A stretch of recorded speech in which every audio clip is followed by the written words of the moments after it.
I spoke for a long time. One. We're live. We're good. Hello, and welcome to D20 Error, where we roll dice before one of our internet goes out. My name is Kate. I'm the DM. Alex will be here soon. Yes. And she plays Tam, the half-orc bard. Who's next? Usually it's Jess. Jess is not here today. Yes. But she plays Nora, the human wizard. Now it's my turn, I think. Yeah. Yes. And Jules. I play Ren, the Elven ranger. My name's Maddie, and I play Val, the tiefling druid. My name is Miller, and I play Augie, the human paladin. Woo! We're so excited. This is the second time. Wow.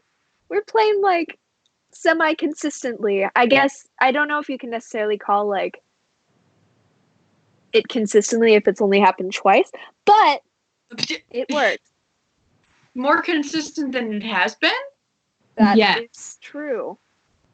Very, very true.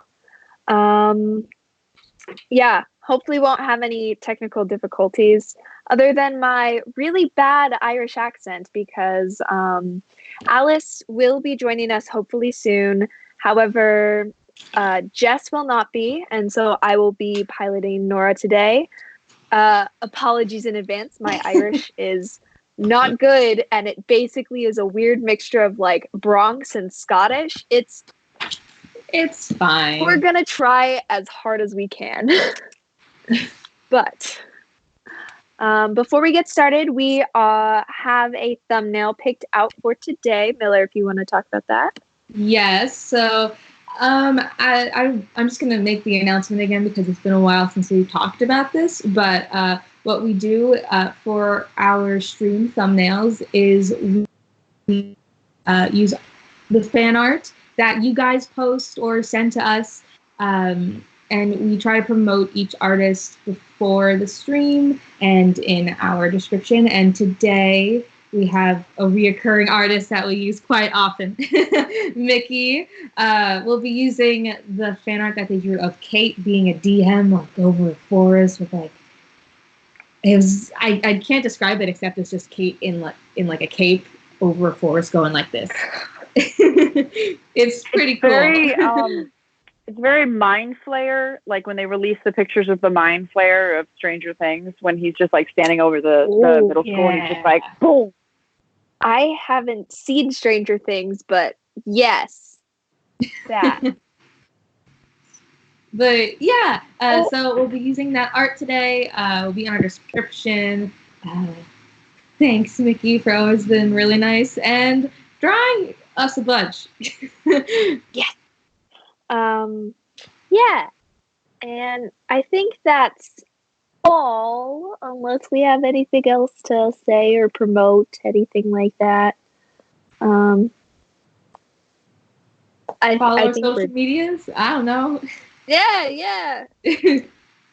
Okay. All right.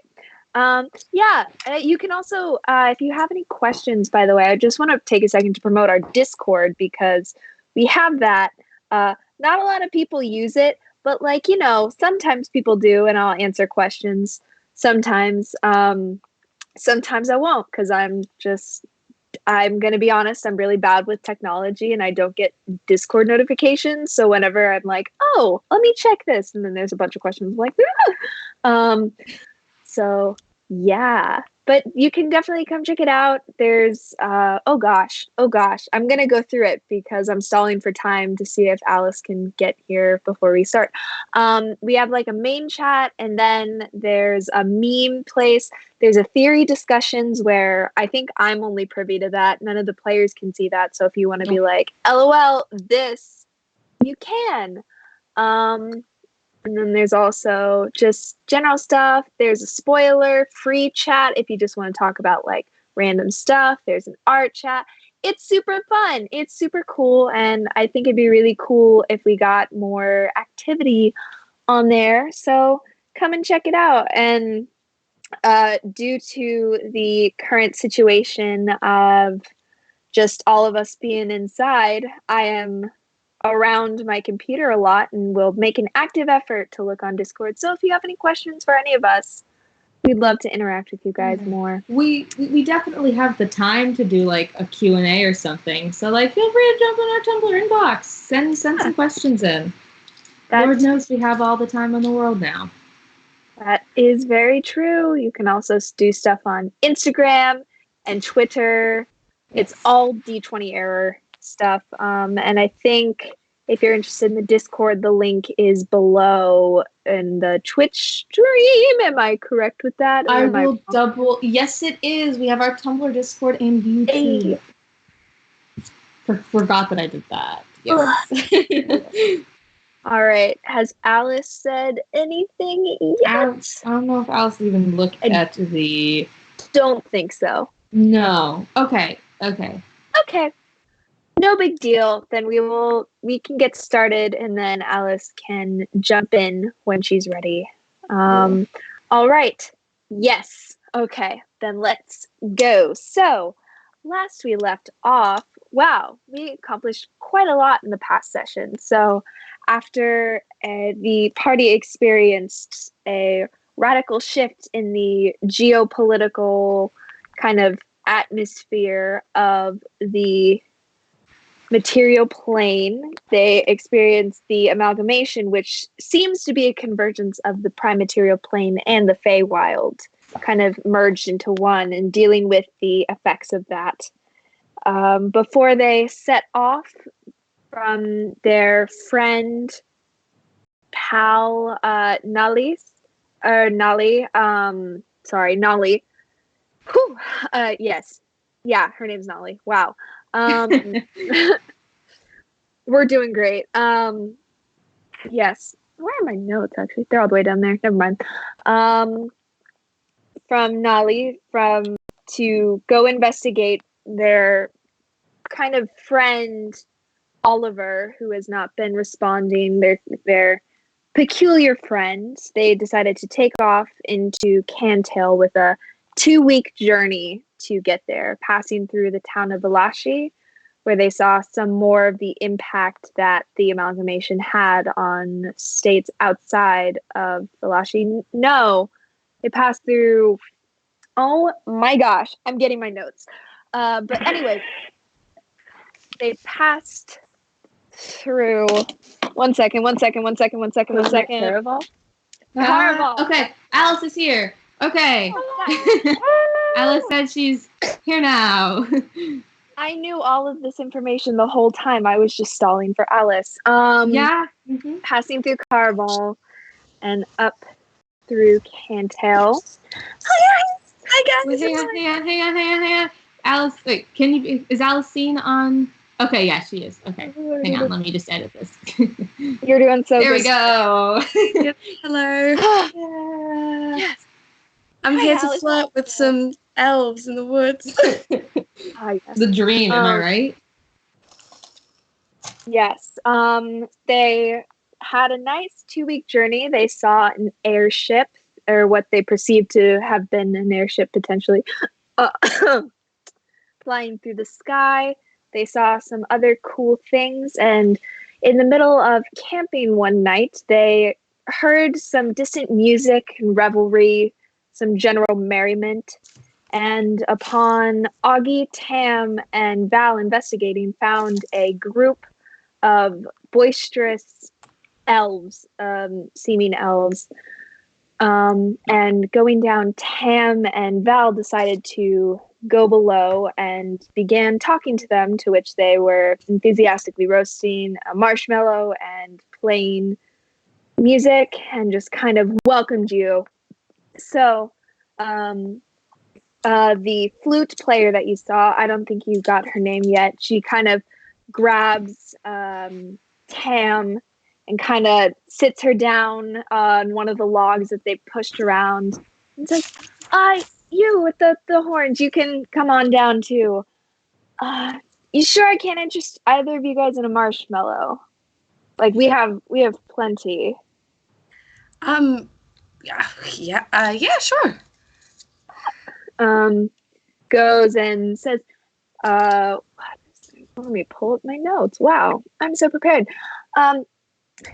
Hey, Atifa, can you pass me the... And then they kind of just Atifa throws, and the flute player grabs kind of like a Haver little bundle and goes, "Here you go. Sticks are right over there. Feel free to peruse as you wish." I turn around and then turn back around and say, I don't think I got your name. Oh, I'm Poppy. Oh, hi. Wow. Hi. Poppy the Piper, play Nice some music. exploration. Thank you. I came up with it myself, so. Right, I'll go and get you this. Are? Oh, my name's Tam. It's nice to meet you. And Okay. my friend over there is Val, the one just coming down the. I'm not coming down. I am. Oh no! Oh. Val, not Augie. Oh, gotcha. Okay. Hi Val. You want a marshmallow? Yeah, sure, why not? And the one of the drow that was playing the guitar kind of leans over and goes, "Poppy, you're gonna give away all our marshmallows?" And she's like, It's fine. It's fine. You guys can have as much as you like, really." You I don't know. Like it feels like everywhere is a bit in crisis right now. How do you get stuff like marshmallows and like? Do you just make them? I mean, not gonna lie, and she kind of looks around and she goes like, "They're a little stale. We've been traveling for like a week or so. Got them from a town, like a bakery. But honestly, if you roast them just a little bit, catch a little bit on fire, just a teensy bit, and then blow it out, it's a marshmallow. It tastes the same. So Sure. Okay. I'll pop it on the fire. Hopefully, while this is happening, Augie, what are you doing? I'm gonna try and go back and wake the others and get them to join in, because I'm like, okay, these people seem cool. But so I have a question. If I want to be sneaky, and Val's stick was what was helping me be sneaky, is it too far away to? I think past that a trace is think it's 30 feet. I could be wrong. It's either 30 or 60, but regardless, you are outside of that range to get all the way back. So, okay. I'll just roll disadvantage. No, it wouldn't be a disadvantage. It just wouldn't be with the +10. It'd just be I have roll. armor. You're right. You're it's correct. Fine. I rolled a 19 and a 20. So, right. And then stealth. Yeah. So that's going to be a hot 21. All right. I rolled a natural 1 on perception. So as far as you know, you make it without a problem. You are very, very stealthy. Awesome. And you make it back to the camp with no issue. I'm going to kind of shake Rent a little bit, trying not to push him too much where he starts to get annoyed, but just kind of little pats. Well, come closer. So no, it did not go closer, but Tim and Val went closer. It's nothing bad. It's a group of musicians, and they're partying with them. I see you're very disappointed in them right now. But I always get shit, all right, for sneaking off. And usually when I'm doing it, it's for a reason. But they were just like, we just want some music. This bullshit. Well, now we can go sneak off if you want to wake up Nora, and we can party a little bit. They have marshmallows. They're all elves, by the way. I don't know. Oh. Are they posh? No. No, literally not at all. We're fine. Okay, fine. cool. Sure, let's wake up the beast. Good luck. Cool. I'll let you do that. All right, I'm gonna flick Nora in the head. She is going to. She's going to reach up and kind of just whack you on the face. Not enough to take damage, but she goes, "Ah, fucking hell! I just what?" Again, so sorry. Really bad Irish accent. Really bad. There's a party. We found a group of elves who they are musicians, and they're roasting marshmallows. Is it dangerous? I mean, I don't. They seem harmless. Kind of looks at Ren. It's like, are you gonna be okay with this? Augie says they're not posh, so it's probably Literally no not at then. all. I don't know. I'll practice a little bit of caution. Maybe do the ear thing again. I don't know where my accent is going today. Me neither, dude. Me neither. Yeah, I don't know. I think at the very least we should be there in case something happens.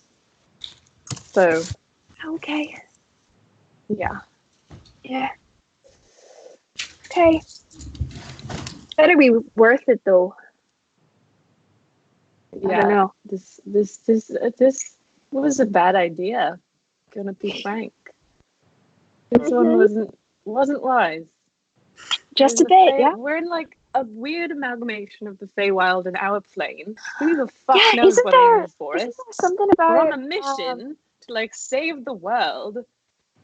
And we're going to a party in the woods.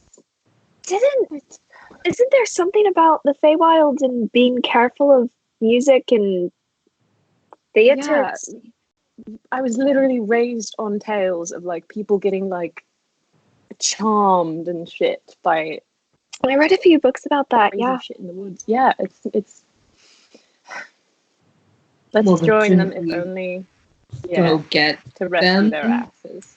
We need to. Yep. I mean, at the very least, there's marshmallows.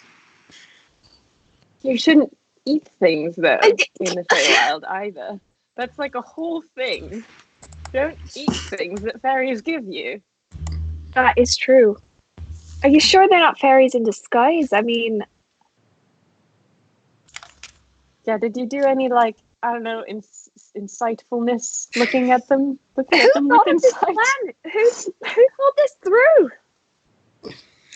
No one. Tam. So, All right. She's gonna throw her right under the bus.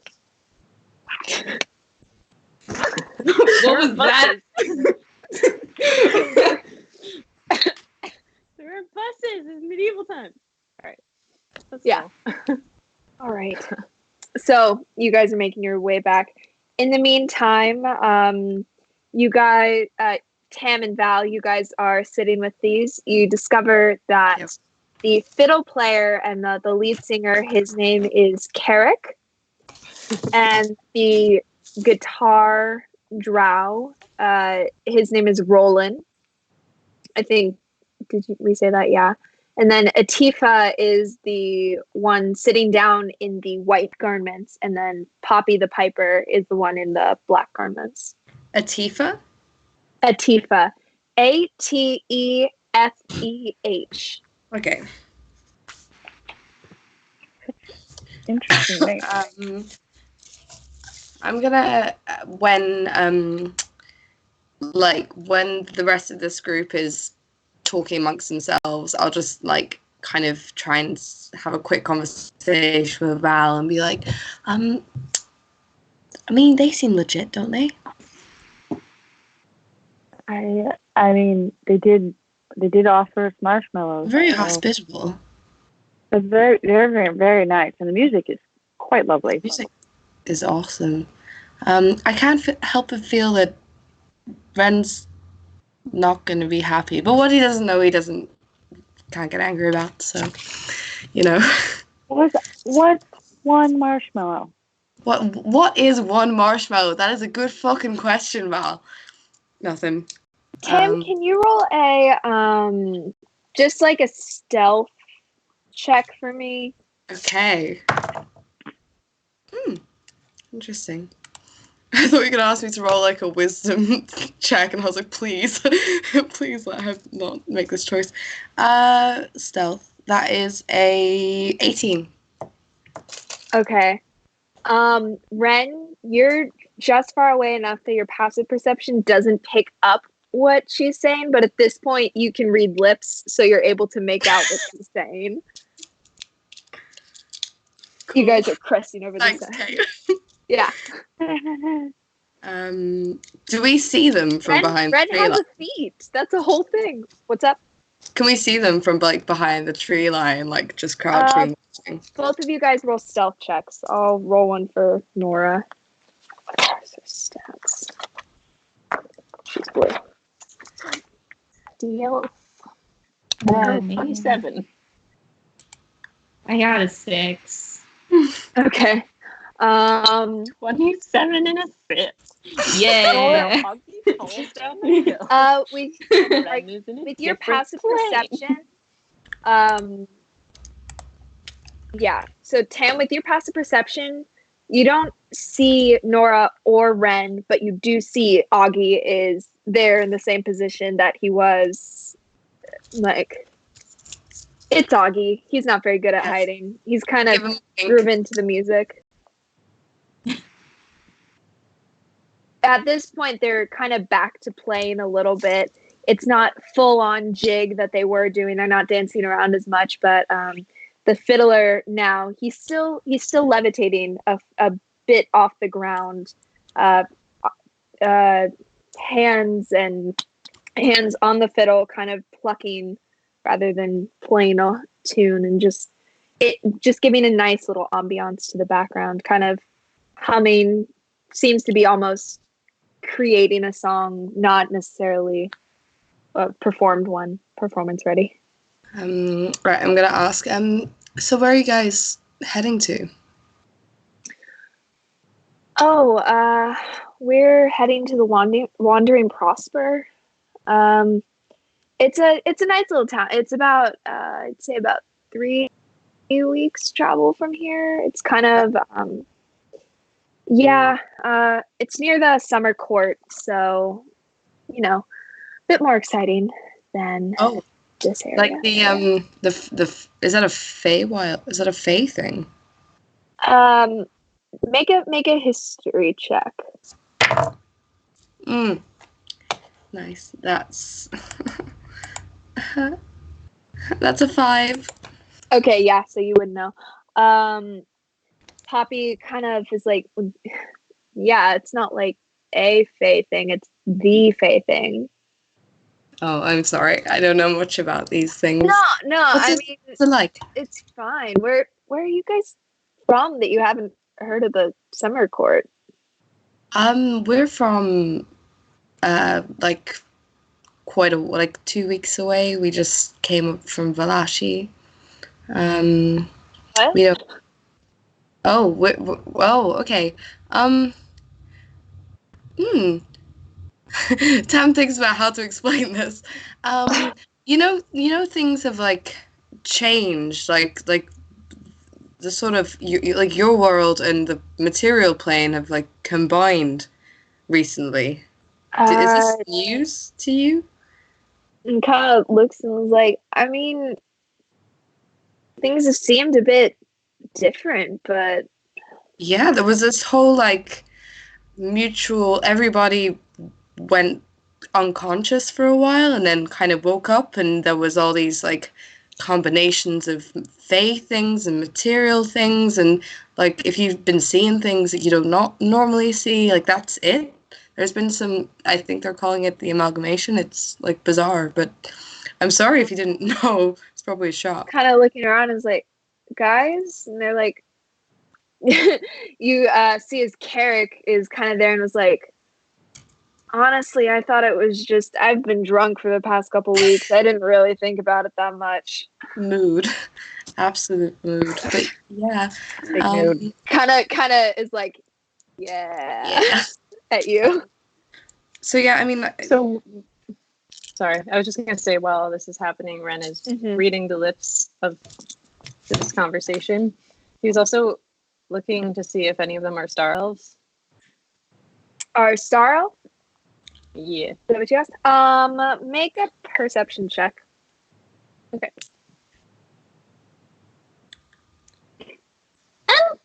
Oh wait, I have advantage. 19. 19. It appears as though one of them is. The one that's Poppy the Piper. That one appears to be Star Elf, but the others do not look as such. One's a wood elf, one's a drow, and then one seems to be just an elf. Alright, that's it. right. Quickly, the whole time, Augie's like to him, do you, like, can you understand what they're, can you hear them? I mean, I can read the lips. Can you just, what's happening? Tam is telling the star elf that the whole world just went to shit and they actually had no idea. That whole conversation is happening right now. Every about minute and a half, Augie's gonna be like, okay, what's happening? what are they saying? Ren will keep relaying. Surprisingly patient about it. Yeah, and so back down, they're kind of digesting this news and just being like, huh. And Carrick at this point says, well, I mean, I guess that means more patrons.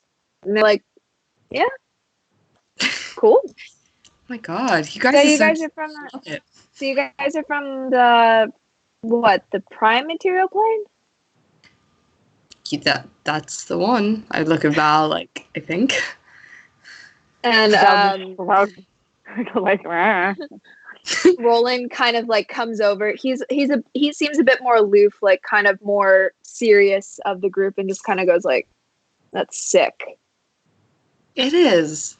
It's pretty sick. The prime material plane fucking rocks. Never been there before. Kind of. Were you here? I guess here. Cool. Kind Kind of goes over and like knocks on a nearby tree and is like, "All right." Just super. Just it sounds so stoned. Yeah. Yeah. Make an insight check. Wow. Okay, that's a unnatural 20. Definitely stoned. Cool. Nice. Can Ren actually Definitely. also make like insight checks, just like general, like is there danger? General. Are these people well-meaning? Yeah, go for it.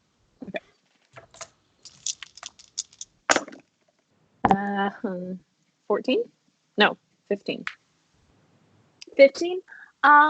While you get the feeling that, like, looking at their stuff, they're definitely magic users, and based on the way that the guy's levitating and their chill demeanor, you get the feeling that if they were not well prepared for peril, like they can have very clearly been in dangerous situations before, and their chill demeanor kind of comes from a place of they're confident and they're like they can handle their own. They're pretty confident in that. But besides that, it doesn't seem as though they are looking to cause any immediate kind of danger. There's no trickery necessarily. They do seem like, very trap vibes. No, it's more of like they're very charismatic, they're very charismatic, confident band of people that Yeah. That's kind of the most dangerous thing about them, is just their innate charm.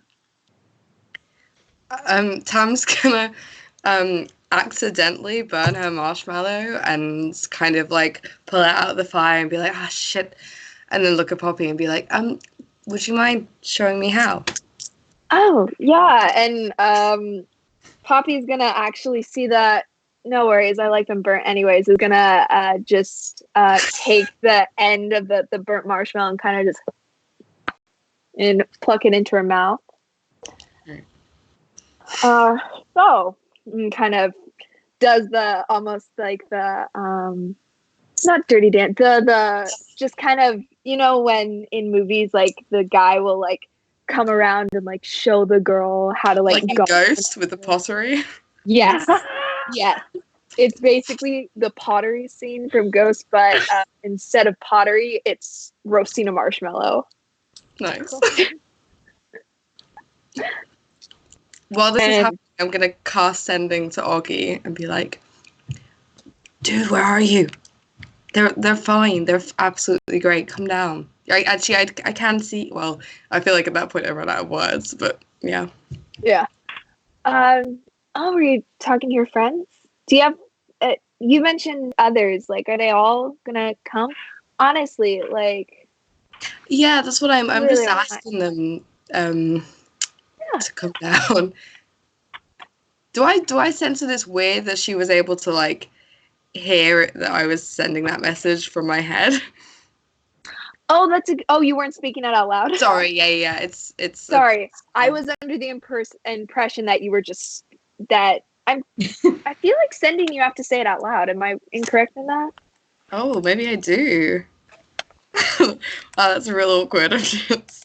Yeah, that was mid-ghost. That's my misunderstanding. I'm sorry. Yeah, no, they hear it in their mind, but you are the one speaking it. Cool. All right. So you say that out loud, but Augie hears it, and it's like you're saying something, but then it sounds like they're right next to you. All right, I got you. Yeah. So I say, yeah, just reassure her that, yeah, I've got some mates. They might come down. That's fine. I mean, there's plenty of us. There's plenty of marshmallows to go around. Do they like music? Some of them. I think they like listening. I don't think any of them like to play. Actually, no. I've got a friend who might. Yeah. We can have a jam sesh. It'll be fun. I mean, It is like, what, midnight? But that's when the party starts, you know? Yeah. What was Augie's reply? He's just gonna go for a few seconds. He's just not gonna say anything else. He just doesn't know how to reply. Cool. But then he's gonna relate to Ren, like, Tam just sent me a message to my head, the sending, and saying that they're fine and to come down. Yeah, I mean, they're not giving off dangerous vibes. I just don't particularly like elves, but if they're from the Feywild, they're probably not affiliated with my family in any way, so sure. What do you think, Nora? Nora kind of is like, are you fucking... I mean, it doesn't matter if they're related to your family. Like, they're just people in the woods. We don't know anything about them. That's true. Well, I mean, it's fine. What do you guys want to do? I think we can join them, but maybe not eat anything just in case. You know, Sounds like a plan. Yeah, I can't be. Am I going Irish now? I can't be charmed. Charmed very easily right now. Lucky charm. I can't be charmed very easily, so if that is what's happening, I'm gonna pull us out, maybe. Hopefully. Okay. This is seeming like more and more of a bad idea the more I think about it. Let's just go before I change my mind. Cool. And Augie's gonna take them like both of their hands and just kind of lead them down. At this point, you see one of the elves who is the wood elf actually with the fiddle is gonna kind of like turn around and goes, "Oh, we've got more people. Come on in. Do you guys? I'm assuming you guys are acquainted. Are these your friends or to Val?" Yeah. To me? Val. Yeah. I'll see them and wave and be like, yeah, we know them. They're our friends. All right. Yeah, come on down. Any of you play? Well, All right. piano.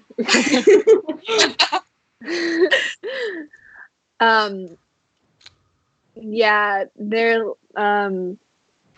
Atifa, actually one of the elves sitting on the ground, is gonna be like, "Oh man, play the piano? That's too bad. We were carrying around a grand piano before, but just absolutely just got destroyed. You know, you can't go through the woods with a grand piano like that, so it's too It's not bad." the most practical. No, Yeah, not at that's all. too bad. Yeah. I'm just fucking with you. You guys want a marshmallow? I'm good, thank you. But please carry on. All right. Sounds good. I look at Ren's stormy face and I just mouth, "Be nice."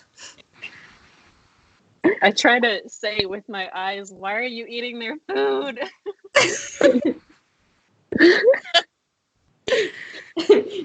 Just give him a wink.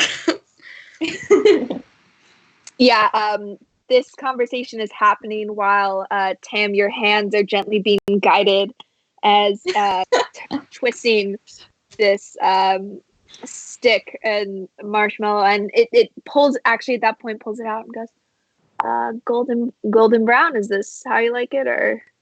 Yeah, perfect. Perfect. Here you go, and kind of holds the stick out so the marshmallow's in your mouth. Do I get any sense that this is a bad idea? Roll an insight check. Fuck. That's a 6. Oh, God. I mean, they're naturally charismatic, so they're a bit hard to read, but I mean, nothing's giving you off vibes. That's Poppy is enough for very me. alluring. Yeah, I'll eat it. Yeah, all right. I'm kidding. It tastes good. It tastes like a marshmallow, you know. It's a little, you get what she's saying by the fact that it's a little stale, but the way that you guys were able to craft the marshmallow and make it on the inside, it's nice and chewy on the, like, gooey and stuff. Like, it kind of, good marshmallow. Nice. All right. I enjoy it. Yeah. Tastes good. I turn to the others and I just say, so these guys didn't know about the combination of the planes. Roland the drow is kind of going to be like, "Yeah, no idea, but that's pretty sick." Yeah, I guess. It's hard to tell from the woods, isn't it? Woods are kind of woods everywhere. I mean, yeah, like the woods are woods, man. You know, it's the same everywhere, except for I guess that there's just more like, I don't know, non-fae people. Didn't really think about it till now. I just thought that it was like, you know, tourist season, but it's cool. You're actually some of the first people we've run into on the road. Really? No, there's a couple towns. I think they're a little bit off the main road. I mean, we've got a road, but a lot of people don't like to be near the road because, you know, who wants to be near traffic? So. Oh, traffic. Yeah. Yeah, no, traffic is the worst. Where did you say you guys were going? And Carrick's gonna kind of speak up and be like, "We're going to the Wandering Prosper. It's about, I'd say, like 3 weeks travel or so. It's near the Summer Court." Does Ren know what the summer court is? Make a history check. Can I as well? Probably he does. Sure. I forget. Do I have advantage on this? I'll give you advantage on this, seeing as you're an elf and know things about the Feywild. And it's still not good. 19. It's a 13. Oh. Wow. Okay.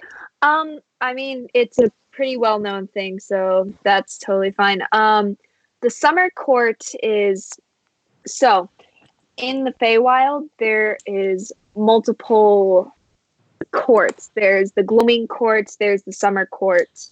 Those are the two main ones. Kind of think almost like heat miser versus snow miser. It's a system of kind of the more nobility royalty, which are the Shi, which serve as more of the here. Let me get out my world lore.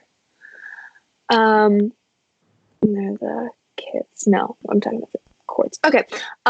Yeah, they kind of serve as more of the nobility. The summer court is kind of the Shi. They're archfays. By the way, Shi is spelled Sidhe, but it's pronounced Shi. They're the archfay. So the summer court is led by Queen Titania and has a lot of kind of their following, which are other archfey and other people that kind of are in charge of different things, such as the fairy dragons, the leprechauns, centaurs, pixies, treants, etc.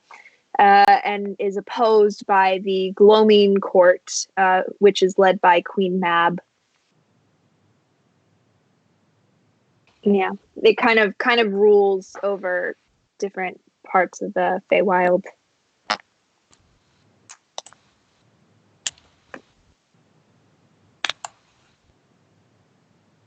But yeah, and so Carrick says, yeah, so the summer court, it's basically like, it's pretty cool. It's Queen Titania, of course, and then there's King Oberon, and then all their people, and they kind of run the Feywild, kind of make sure that everything is done in Kurlan's image. You know, they've got a lot of music and merriment, though. That's like the really exciting thing, is that they're kind of more, they've got it's kind of always a party. You got to be careful, but like, it's a good place for people of our interests, you know. Lots of. Are you guys playing an event, or are you just like going for a vacation? Well, there's a couple taverns down there, kind of more, not necessarily taverns, I'd say. They're kind of more facilities of places of gathering. We're going to go play there. We got a request, I'd say about, a week and a half ago, and Atifa's like, yeah, about that. And he says, yeah, about a week and a half ago, said that they needed some cheering up, you know. Excited to get an invitation, so took it up, and we're currently traveling there. However, I mean, if you're interested in a performance, we're happy to perform for any amount of coin. Or favors. I mean, it's not just limited to... I look and see what Ren's face says.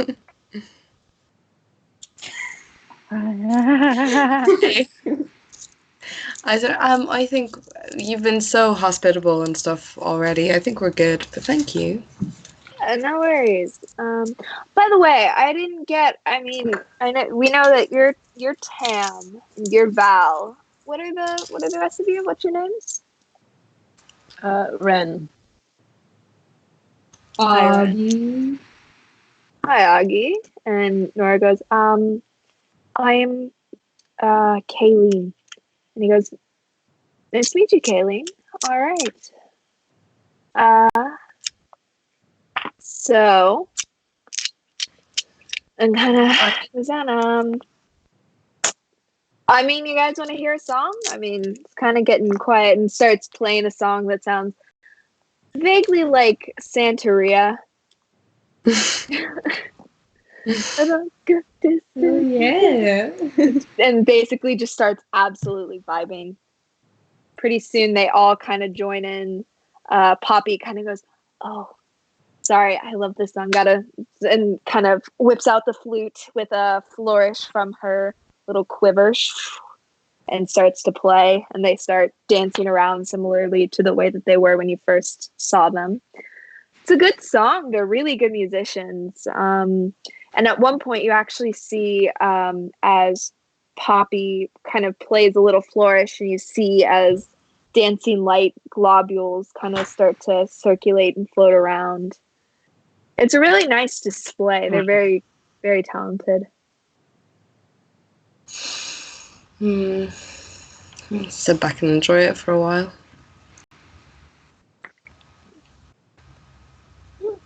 Yeah, Ren is too on alert to properly enjoy it, but you lets it wash over him a little bit. What's I was gonna say Val toasts her marshmallow and then kind of just sits there and like just vibing to the whole thing. He's kind of awkwardly bopping his head, but he's sitting very stiffly. Kind of doesn't know how to interact with them. It's fair. This show, it kind of tends to spark, and as soon as they finish a song, it's almost like they don't even use words. They just kind of look at each other and continue and jump into another song. They not even really, just almost able to communicate with their eyes and just the general energy that they have towards each other, and are just able to vibe. Eventually it gets to be about, you don't even know at this point, probably like 2-3 hours later, when they're all kind of sit down, like kind of lay out in the sweat, and they're like, "Whew, all right, that was fun, but I think we gotta start to get some sleep now. You guys are welcome to hang out with us, but I'm guessing you guys have another place you guys are staying." And Nora goes, "Yeah, we've got to go, so Thank you for the show. That was very nice. Of course, anytime. I mean, if you're ever around the summer court, we'll probably be there for a while, so hit us up, and see us proper for performance." Kind of runs his hand through his hair and kind of roughs it up a bit. You guys have like a band name? Oh, yeah, we're Maleficico. Maleficico. Right, we'll look out for you then. Yeah, thanks, you guys. I mean, you guys have been great. Great audience, good to bounce some songs off of. Thanks to the marshmallows as well. Yeah, and kind of goes and looks at the empty bag and is like, worth it. It's fine. All right. I'm tired. I'm about tapped. You notice he's actually still, he's not floating anymore. He's actually descended and is sitting on a chair now. He's like, wow. Well, see you later. Yeah, good to see you guys. All right, have fun. I'm just kind of just watching you guys. It's a steeper hill than you expected, and at some point you kind of need it's like a 3-point hill. So at one point you kind of stick your hand out and are able to scale it. But eventually, go back to camp and go to bed. Yeah. Before we do that,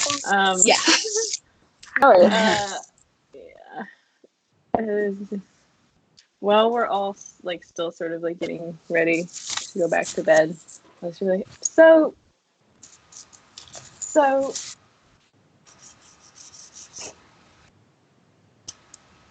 we're in Feywild, sort of, right now, and there's a lot of shit out here that can kill you, and charm you and trap you, and a lot of times it uses things like charm, music, food. So in future, maybe don't do what happened tonight. Just maybe don't, because even if it's going to be fun, I don't think it's worth it, especially when we're trying to save the world right now. Yeah. Like I get it, I mean, also... I'm with you, but at the same time, we've been powering through for like 9 days. We've done nothing particularly entertainment worthy. I think this was a nice break from the travel and the mundaneness of it all, right? Yeah, I mean, it was a lovely break, but imagine if you had gone and it had been a trap. Imagine if you had been killed, if you had gotten Val killed, if we had come to get you and gotten us killed, or trapped forever. That happens too.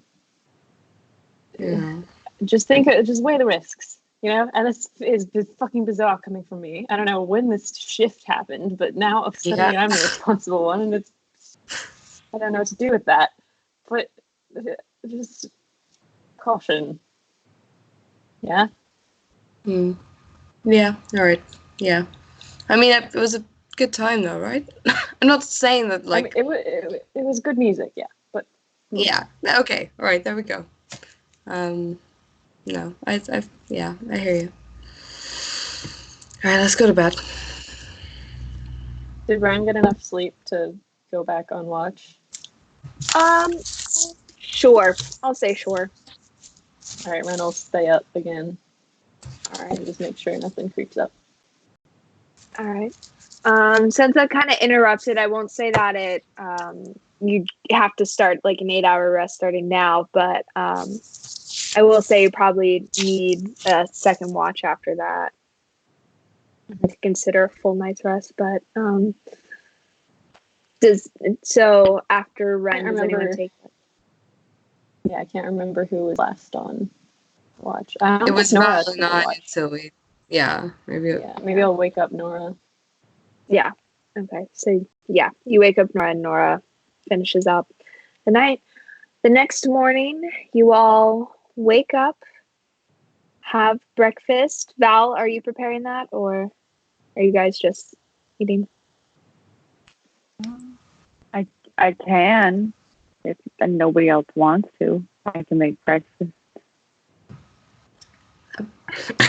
Love your breakfast. Yeah. I can help you if you want. I guess I'll make breakfast. What do we have for breakfast options in the Feywild / normal place? You collected some herbs that you can use for spices and stuff. If you probably still have a little bit left, you can probably find some eggs. You've got some kind of more like canned, like jerky, canned food, that kind of stuff that you can prepare. Make a dexterity check for me. Just hold on. Where's Dex? I like how I look for dexterity and I go down to the S's. I know how to English, I promise. I promise you.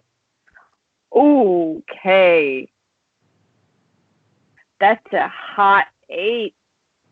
8? Okay. It's not a particularly high DC for breakfast. You're able to scrounge up some stuff. You find a couple eggs. There's some berries nearby that you can offer.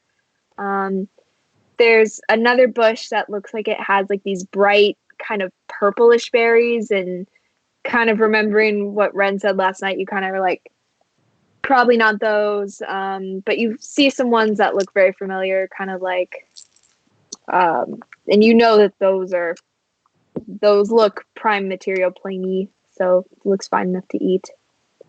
Okay. And you go and make a pretty nice spread. It's not very cohesive and not all the flavors combined together, but overall it gets you your proteins, your fruits. It doesn't taste too bad. Good.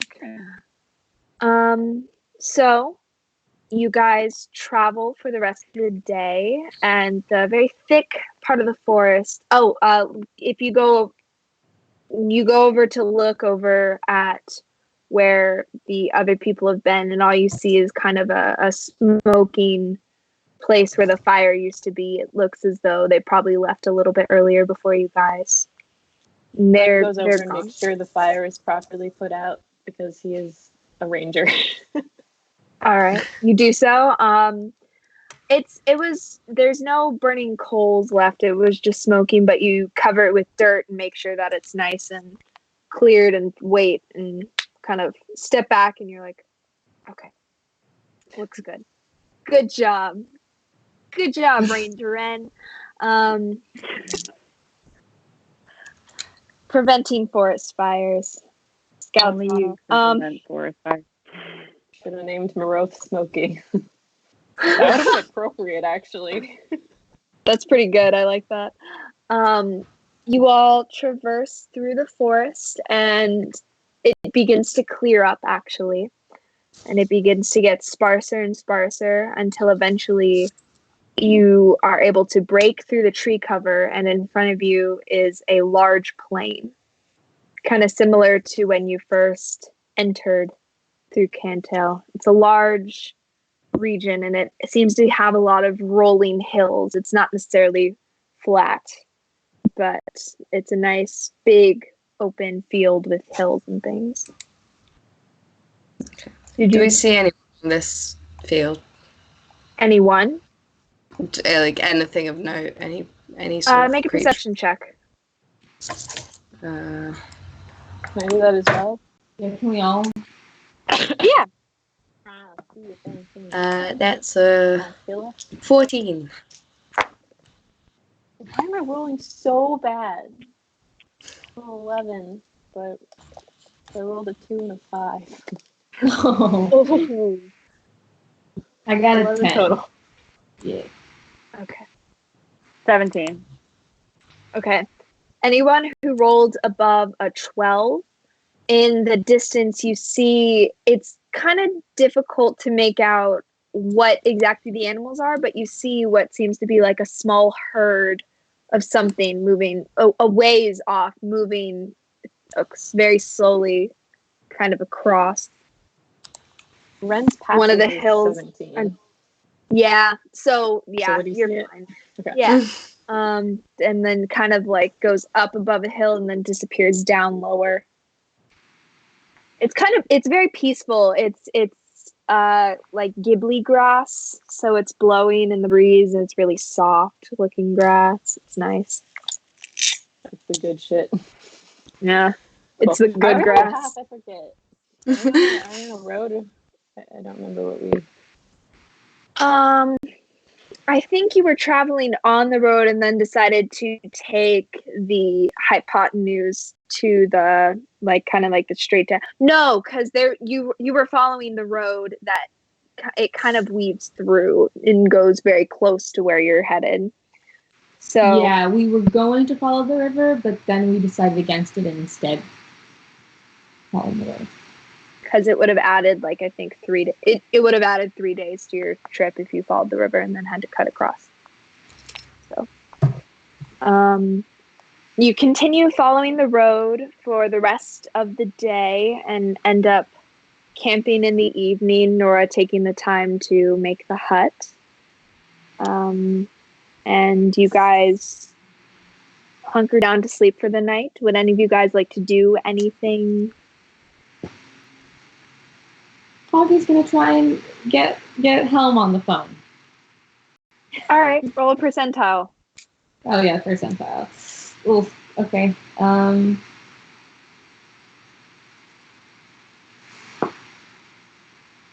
What does 2 zeros do? You rolled 2 zeros? That's 100, right? Okay. Yes. You sit there for a while and you don't see Helm appear or anything like that.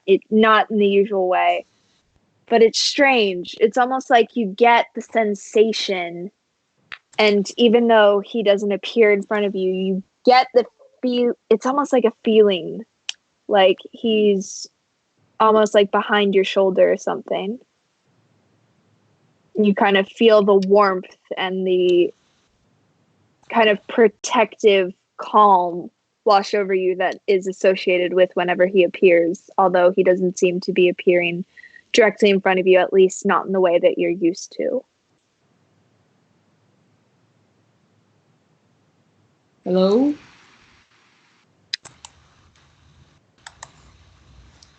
You get no response.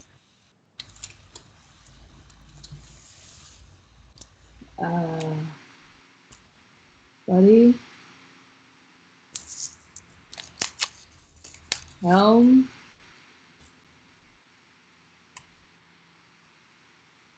I know you're here.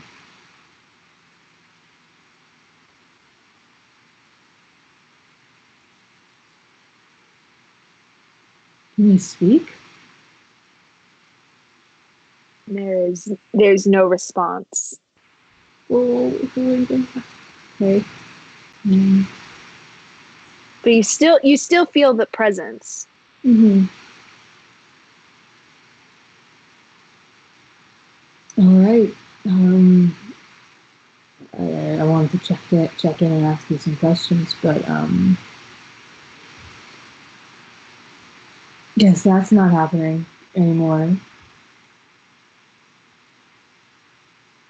I hope you're doing okay after everything that's happening. Yeah,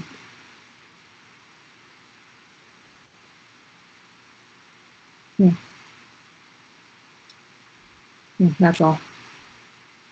That's okay. Did you want to say anything else? Or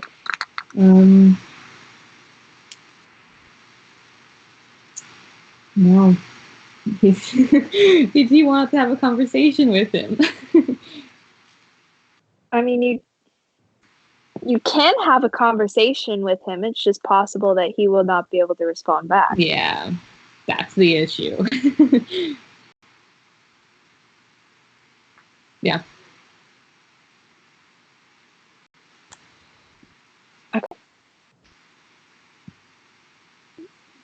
Okay.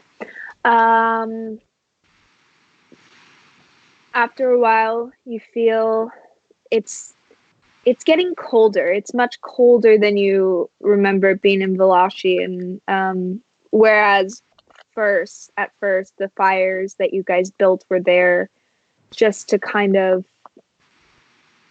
be comfortable. Now it's almost out of necessity.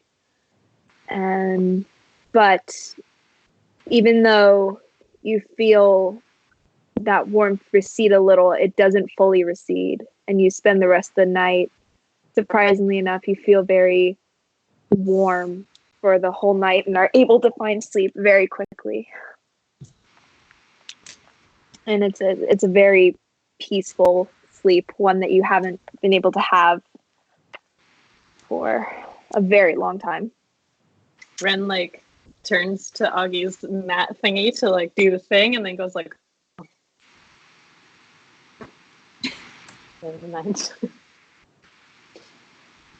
All right. So you all wake up in the next morning. You get the idea based on the time frame and the approximate location based on like the map and stuff. You probably have about a day's about half, like a little bit more than half a day left in your travels. Is there anything that you'd like to do before you get there? Before we continue traveling, I'm going to relay what happened with Helm. Is the warmth still there? A little bit. So when you wake up in the morning, you still it's almost like when you're in bed after like a cold morning and it's really warm and you don't want to get out of bed. Like it's a very warm, comfortable, comforting kind of feeling. Is everyone up already? I'll say everyone. I'm gonna say Nora's sleeping in. Okay. Because she is tired. All right. Guys, something weird happened last night with Helm. Good weird? Bad weird? Yeah. He's usually really talkative, and I'm usually able to see him.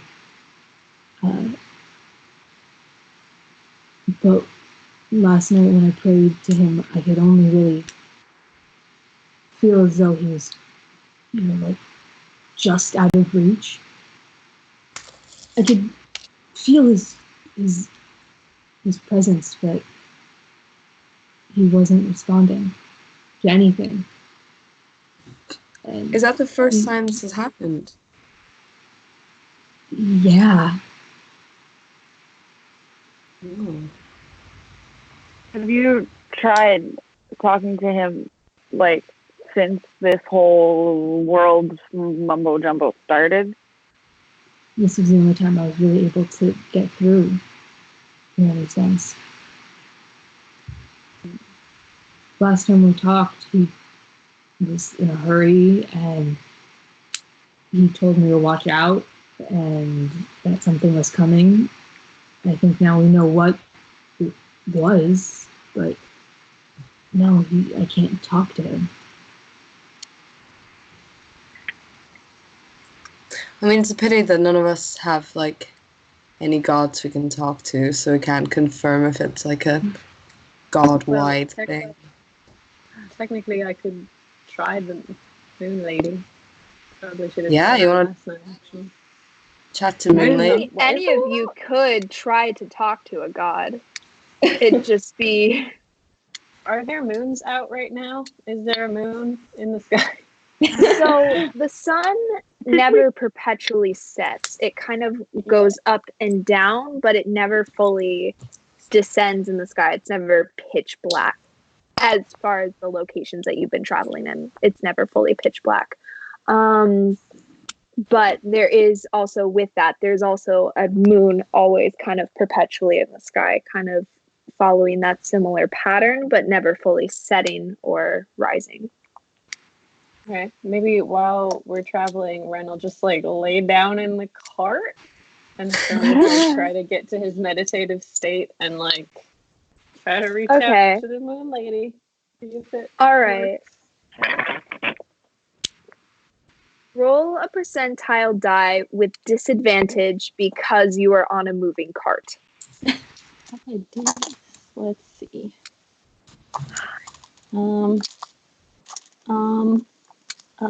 So I roll. You roll the two. Twice? Yeah, you roll the yes. I don't usually do this. Double zeros and a 7. And then okay, so 7. 30 and a 6, so 36. Okay. Roll the 7 and a 36. I don't know what these numbers mean. Okay. Man, both of you guys rolled really well with the percentile die. Is that good? Oh, yay. Generally, so just a note, this is more of like a cleric ability. I don't know if paladins get this as well, but it's definitely a cleric ability at higher levels. Is after a certain point you can cast. I think it's commune, and what it means is that you roll a percentile die, and if you roll at or lower than your cleric level, then you can ask your god to intervene in some way. A divine intervention, that's what I'm talking about. So this is similar, where the lower you roll, the better that is. So with the double zero, I didn't take that as a 100, I took that as a 0. It's like it's kind of like if you think about like the percentage of your divine intervention failing is kind of a good way to think about it. However, this is a bit different because you're not necessarily casting this divine intervention. So I'm controlling the DC personally based on current events, based on your relationship with this person, based on the the geographical atmosphere, like the climate of which you currently are in. Just a note, outside the game. Okay, in game. So, Ren, You take a moment to really concentrate and meditate, and it gets to a point where there's the rocks and stuff are bending and things, and rocks are hitting the cart and causing you to move up and down. It's not necessarily a flat surface nor a surface that is good for meditation.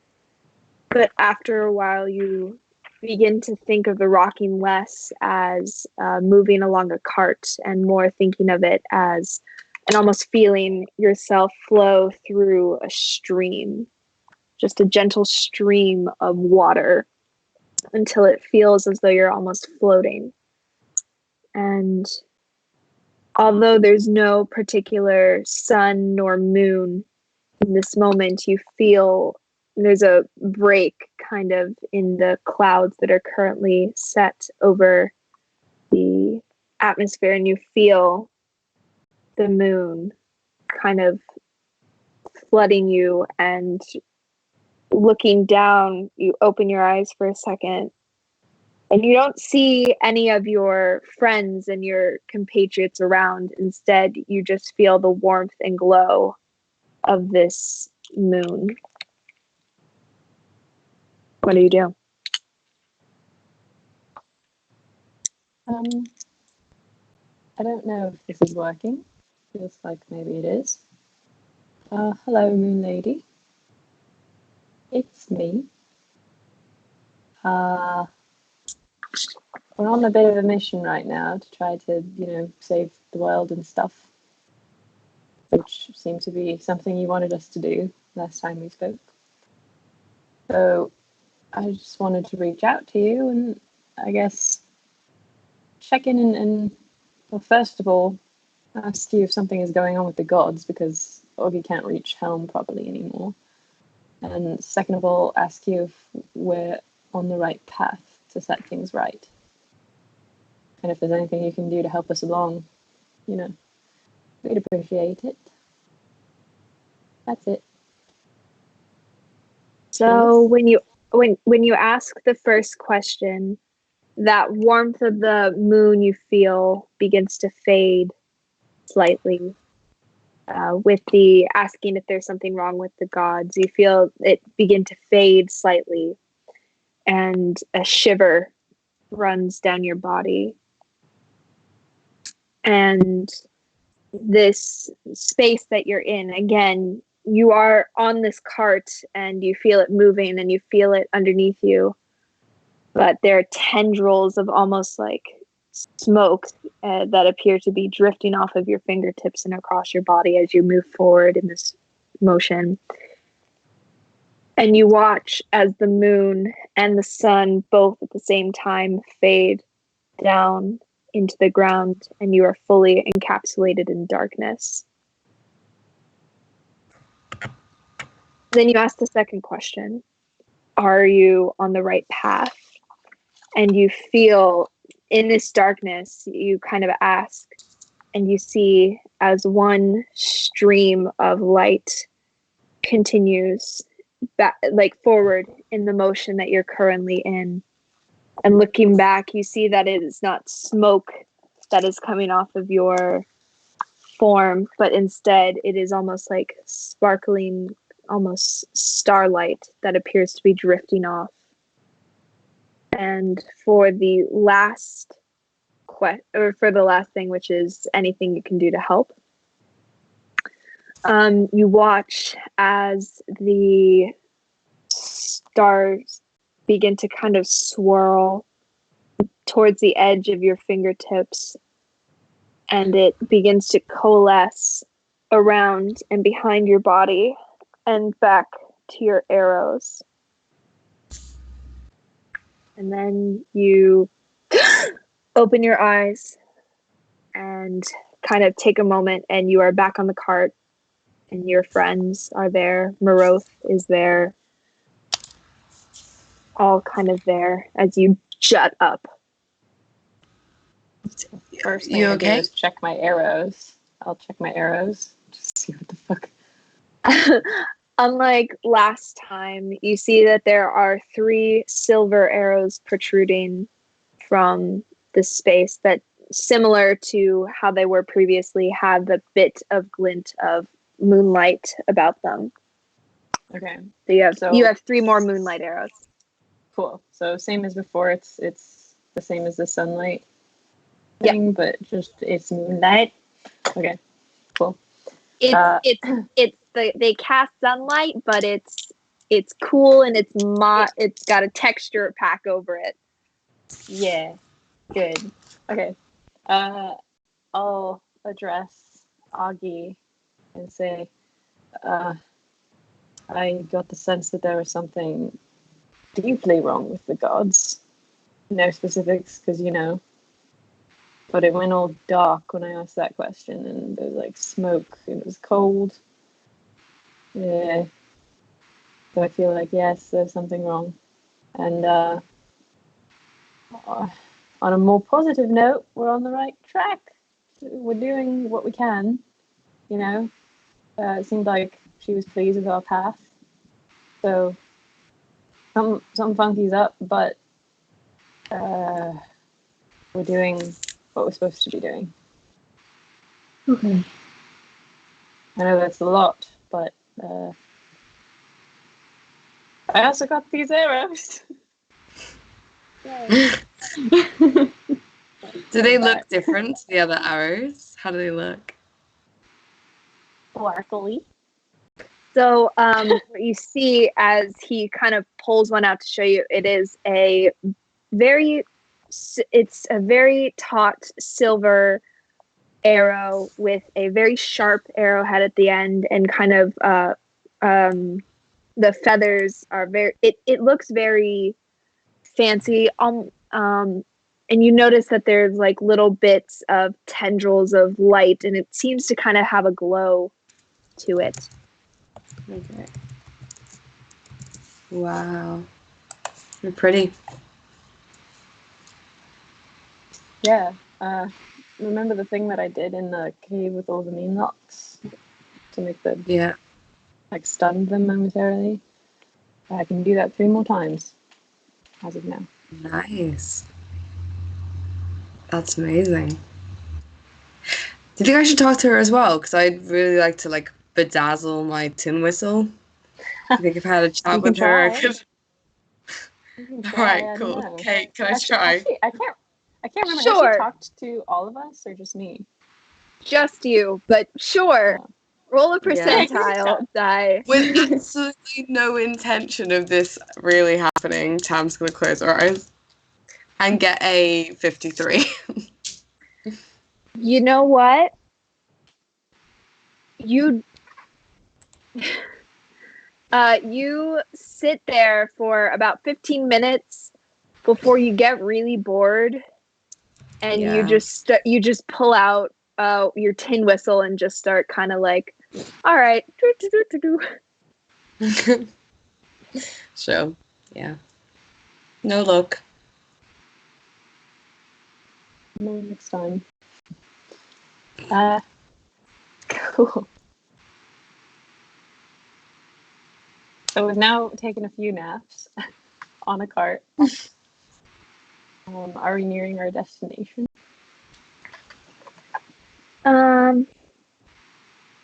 Sorry, I'm just about this time. You're cresting over a hill, and in the distance, about an hour away, you see something on top of one of the hills in the distance.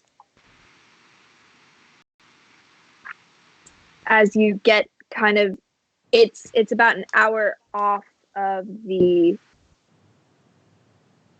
path. So like passing over here, Ren, with your passive perception, kind of see something off in the distance. Can I tell what it is? Does it look like a structure? It doesn't appear to be moving. Okay, but I can't see far enough. Given the details, no, not really. Okay. But you kind of see something sticking out, and then you see some stuff next to it. But it doesn't appear to be like. Given that we were pretty close to our destination, Could I make an educated guess that might be it? Sure, if you'd like. Yeah, I'll point it out to Make everyone. Such an educated guess. Do you think that's it? Over there, do you see that? Hmm? Looks like a building or a small, I don't know, a couple of buildings. Can't really tell from here. You could get closer. Yeah, I mean, we're supposed to be looking right about this area. Can Oscar like have a? Yeah, let's see if Oscar can scout. Nora? I mean, that's pretty far away. We'd have to get closer if we want to do anything. Yeah, we can get a little closer. You guys okay with like that? 3 miles away. I can't. Yeah. So we'll I guess leave the path and ride close enough that she can send Oscar over to do a little scouting. So we do that. Okay. So you guys travel for, I'd say, about 50 minutes before Nora goes, okay, I think it'll work. And kind of grabs someone's shoulder and goes back, and her eyes go white as you see Oscar kind of appear from almost nowhere and take off and begins to circle. And you hear her say, like, okay, just grass so far. Let's see. Okay. It looks a bit, I don't know what to say, kind of like ruins. There's a big chimney that's still standing, and then it looks like almost the foundation of a house. Is anyone there? Are there any people? Looks like there's. She can't hear you. Sorry. Looks like there's something. There's some kind of. I don't know. It's difficult to tell. It's kind of overgrown with grass and stuff. It might be something on the other side, and kind of you see Oscar at this point kind of is flying past and goes, I think I see something down in the valley on the other side. I don't know. But I don't see any movement or anything of that sort, so it might be okay to go see, I guess. I don't really know what we're looking for, but and kind of I'm gonna bamps back and goes, okay. So overall I think there's nothing particularly dangerous it looked like about it, but we could certainly go and check. Yeah. Sounds fine. I don't think Nolly ever mentioned like what kind of place Oliver lived in, right? It was sort of like near this area. Yeah. She said, yeah. Okay. And I'll just close this door. Shall we then? I guess check it out. Was there any smoke coming out of the chimney or anything like that? No, it was just a brick chimney. It was built up quite tall, surprisingly still standing. She said there was something in the valley. Yeah, there was a valley next to it. It was kind of like it was on top of the hill, and then on the other side there was like a little thing. It was difficult to make out from there. I didn't do very well with Oscar. Well, Oscar did a very good job, but it was me. I didn't do a good job understand kind of like his like defending Oscar is like Oscar is the most talented, don't worry. We did a great job. It's fine. There was sun in Oscar's eyes, and it was difficult to make out. That's all. Yeah. It's hard being an owl in broad daylight, you know. It is. Well, Kind of, you see as Nora bamps Oscar back and says, "You." Yeah, let's go. Let's check it out. should we park the wagon like halfway there and then try to stealth over in case there's something there that's bad? Yeah. How many animals are we taking? Are we taking the stag and PB and I J, think or we just can leave? maybe leave the horses for sure.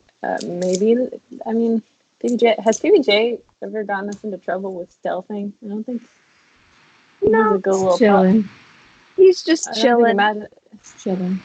you know, I guess the only way that it would matter if we got in danger and then, taking care of a dog in the middle of the fight. Up to you. What? So good. I don't have anything. I have this origami thing that and oh wait, just kidding. I have this Highland cow. There we go. Oh, That's so weird. Wow. That's my favorite What a nice animal. animal to have. Well, That's all right, bizarre. well, we got our animals. Wow, this is really comfortable. Wait, Actually, I really like this. Right? Hold on. Oh my god, do you think Kate has a Highland cow as well? No, I Yeah, don't. I I hope so. wish I did. I used to have a woolly mammoth though, and I was trying to see if I could find that, Very good. but I couldn't find it. That's okay. This will do. Oh, dude.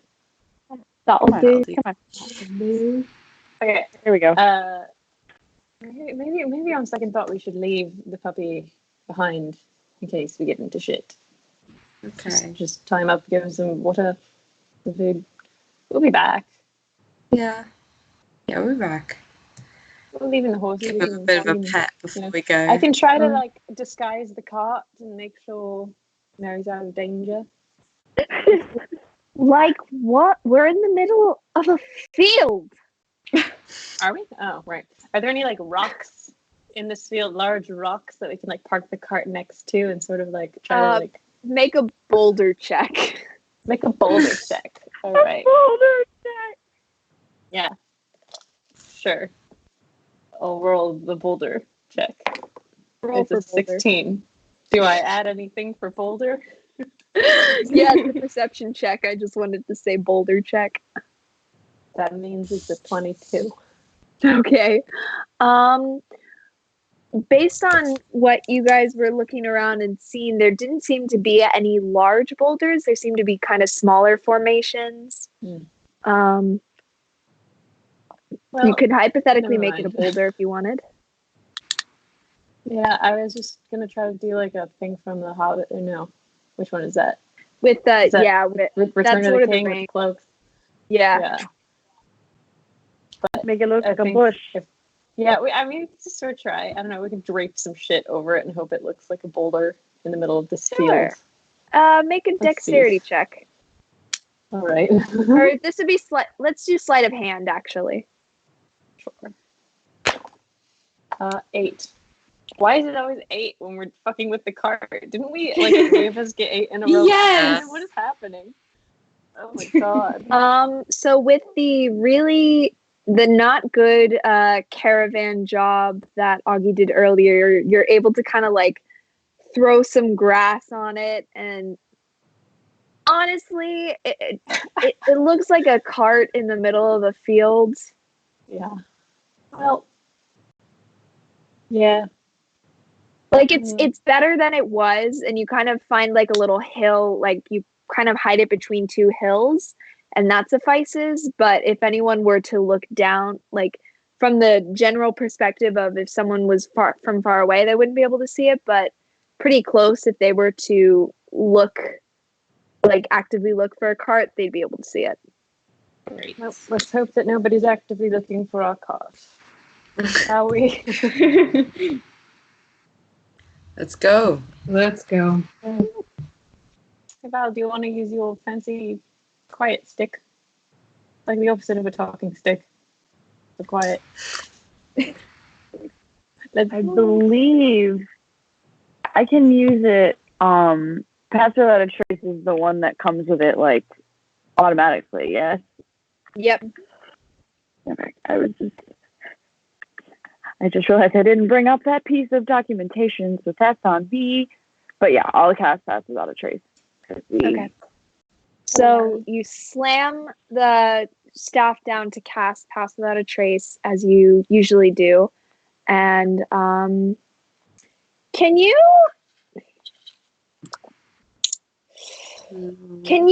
do a strength check for me, please, Val? What? Oh no. Oh no. Where is strength? You've got a +4. Okay, I know. I'm used to seeing the D&D sheets like on my paper, so like having them online, I'm like looking for them. I'm like, where is it? 19. 19? Okay. You watch as you slam it down.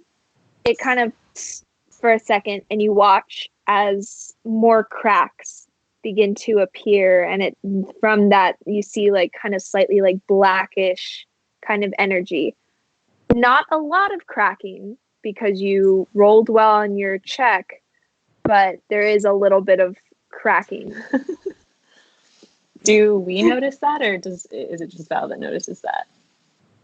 There's a little bit of like it's kind of like, I don't know if you've ever jumped on a bed or something and you hear kind of one of the slats below kind of crack. Oh, yeah. It's kind of like that. It doesn't destroy the integrity of the bed. However, there's a crack and you're like, something messed up. Maybe we should. Why is he doing that? Did you slam it too hard? It's like black though. Probably something to do with the world being and shit. Okay. Well, I guess we use it sparingly. All right. Weird. Well, on we go. Should we roll stealth? +10? Yeah. All of you guys roll stealth with a +10 added. I'll roll my rainbow dice. It's a 3. Oh. 8 +10, so 21. Okay. 32. Oh! Wow. What is it? Plus what? Plus your Plus dex 10, modifier right? plus 10, yeah. You've got good decks, though, Val. Yeah, but Val rolls in that one, so. Oh, okay. Yeah. So would that be a 15? Yep. Okay.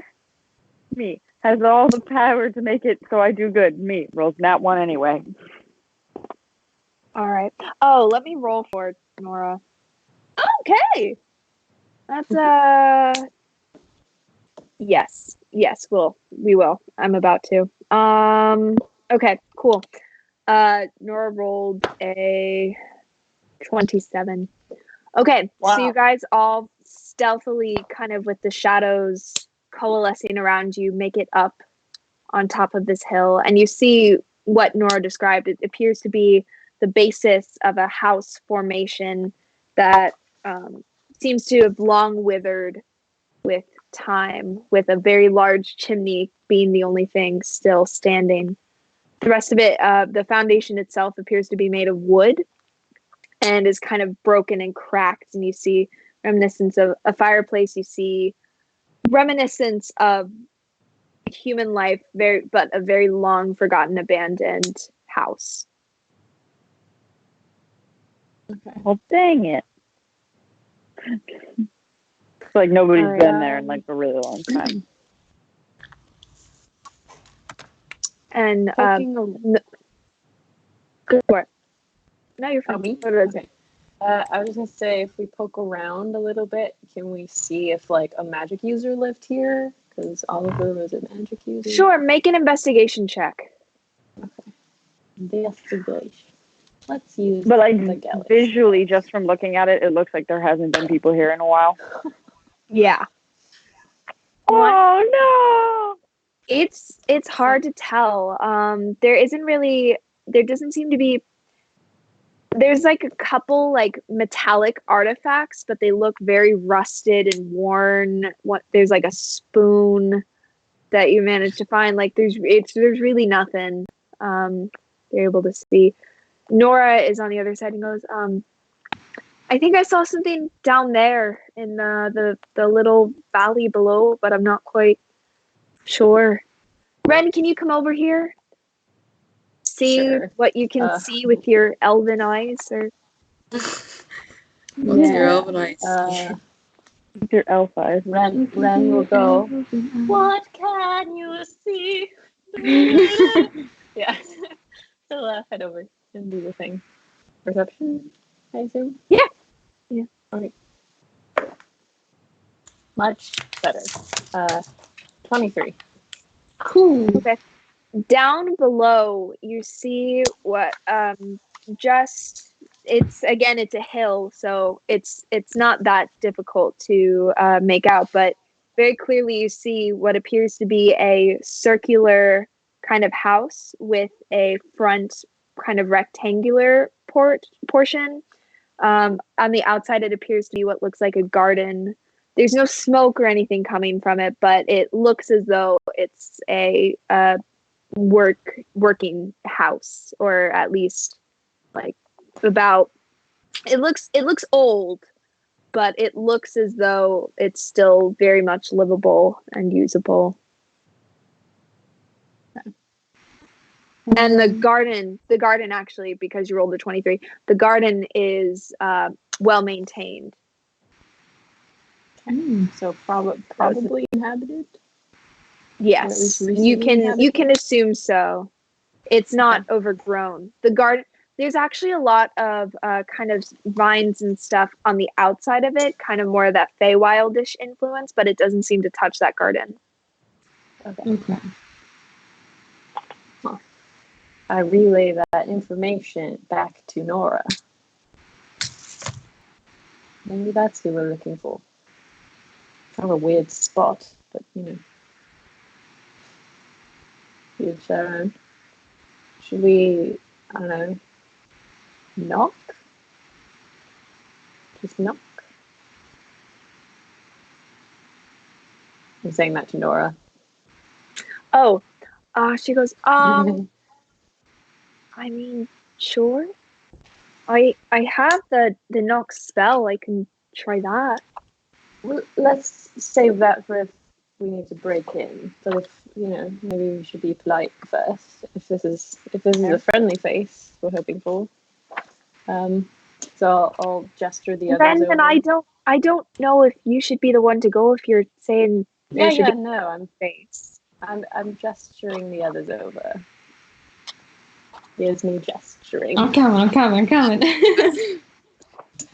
Imagine Ren just like doing that, like that Derby dance.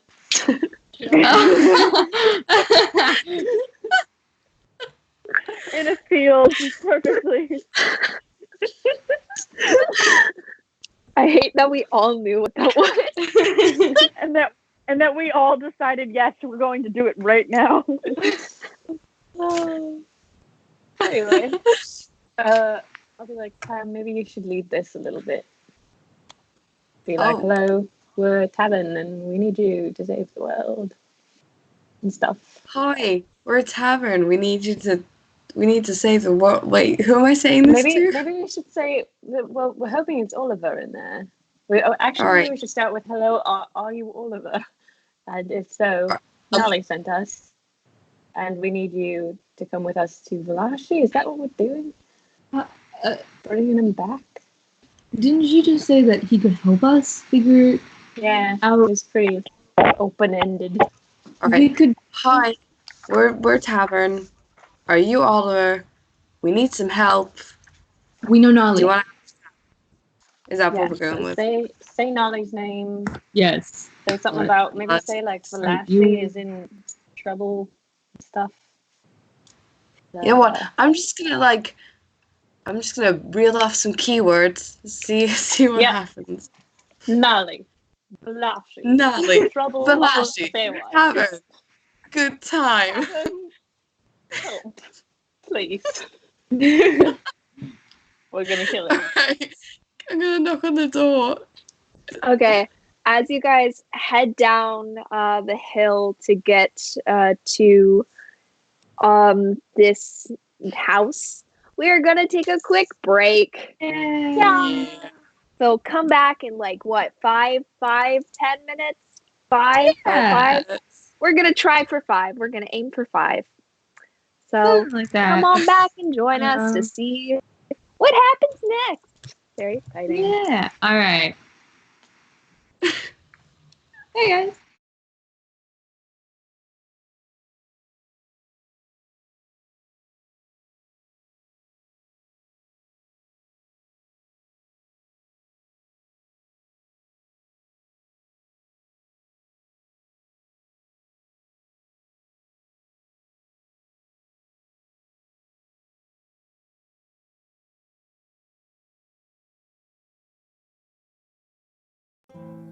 The story of our group begins at sea.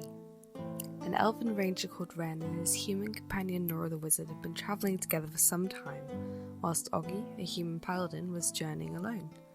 They soon met a cheery half-orc bard known as Tan who was working on the ship.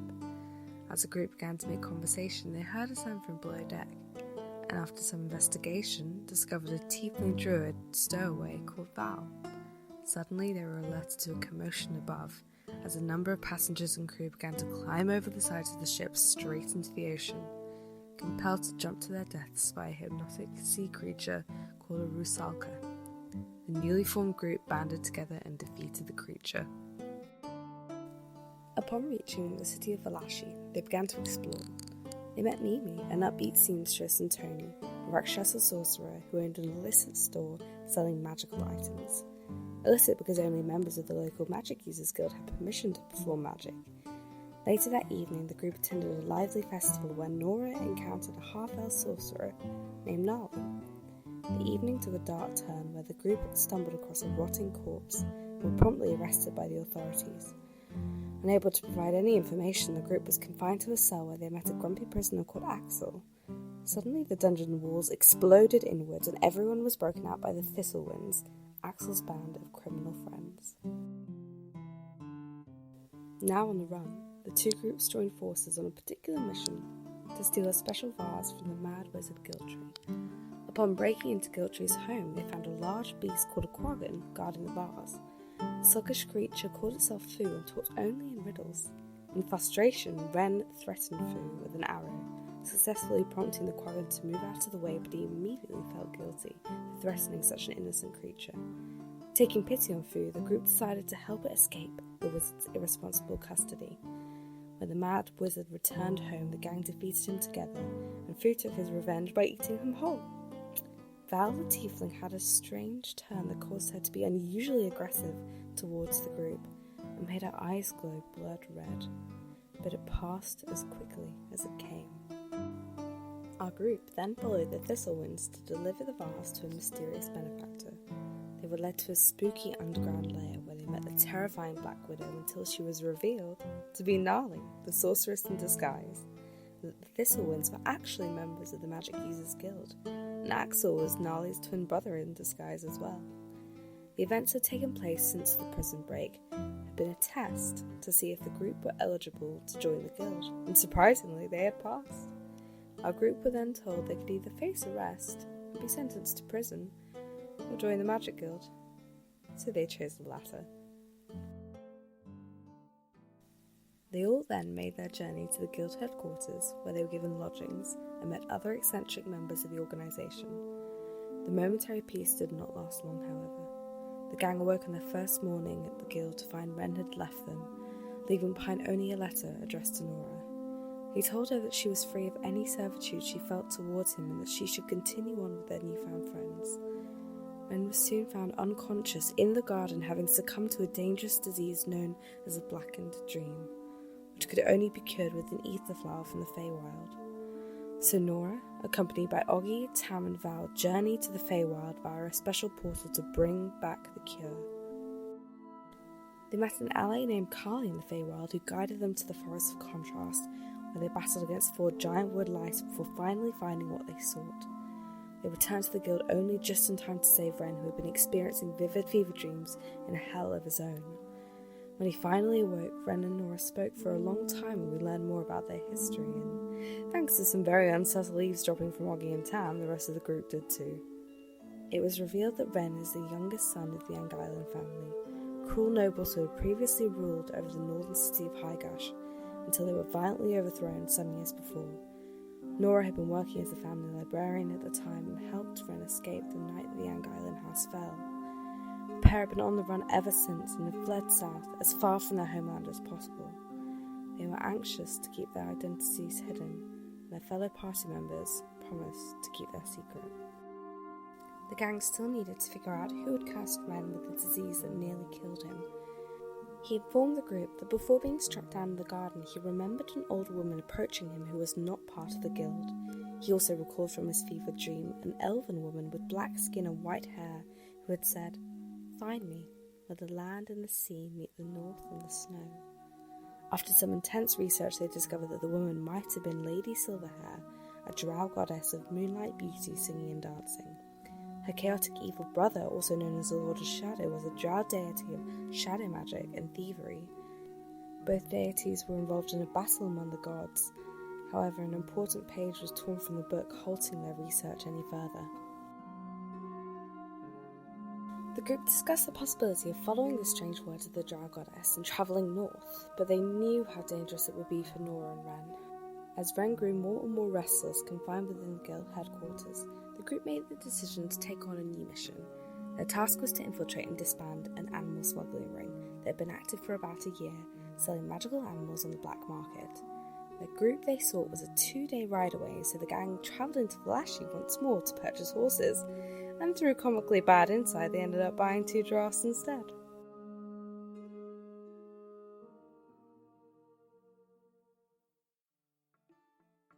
The group then began the pursuit of these smugglers.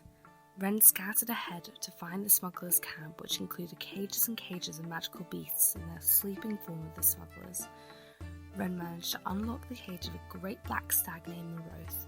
However, the now awake smugglers ambushed the group and a brutal fight ensued that nearly resulted in the deaths of both Tam and Oggy. However, Val used her druid magic to change forms into a wolf and ruthlessly attack the enemies, assisted by the black stag. Yet Val did not seem in control of her druid form and also ended up attacking Tam, her blood-red eyes returning again.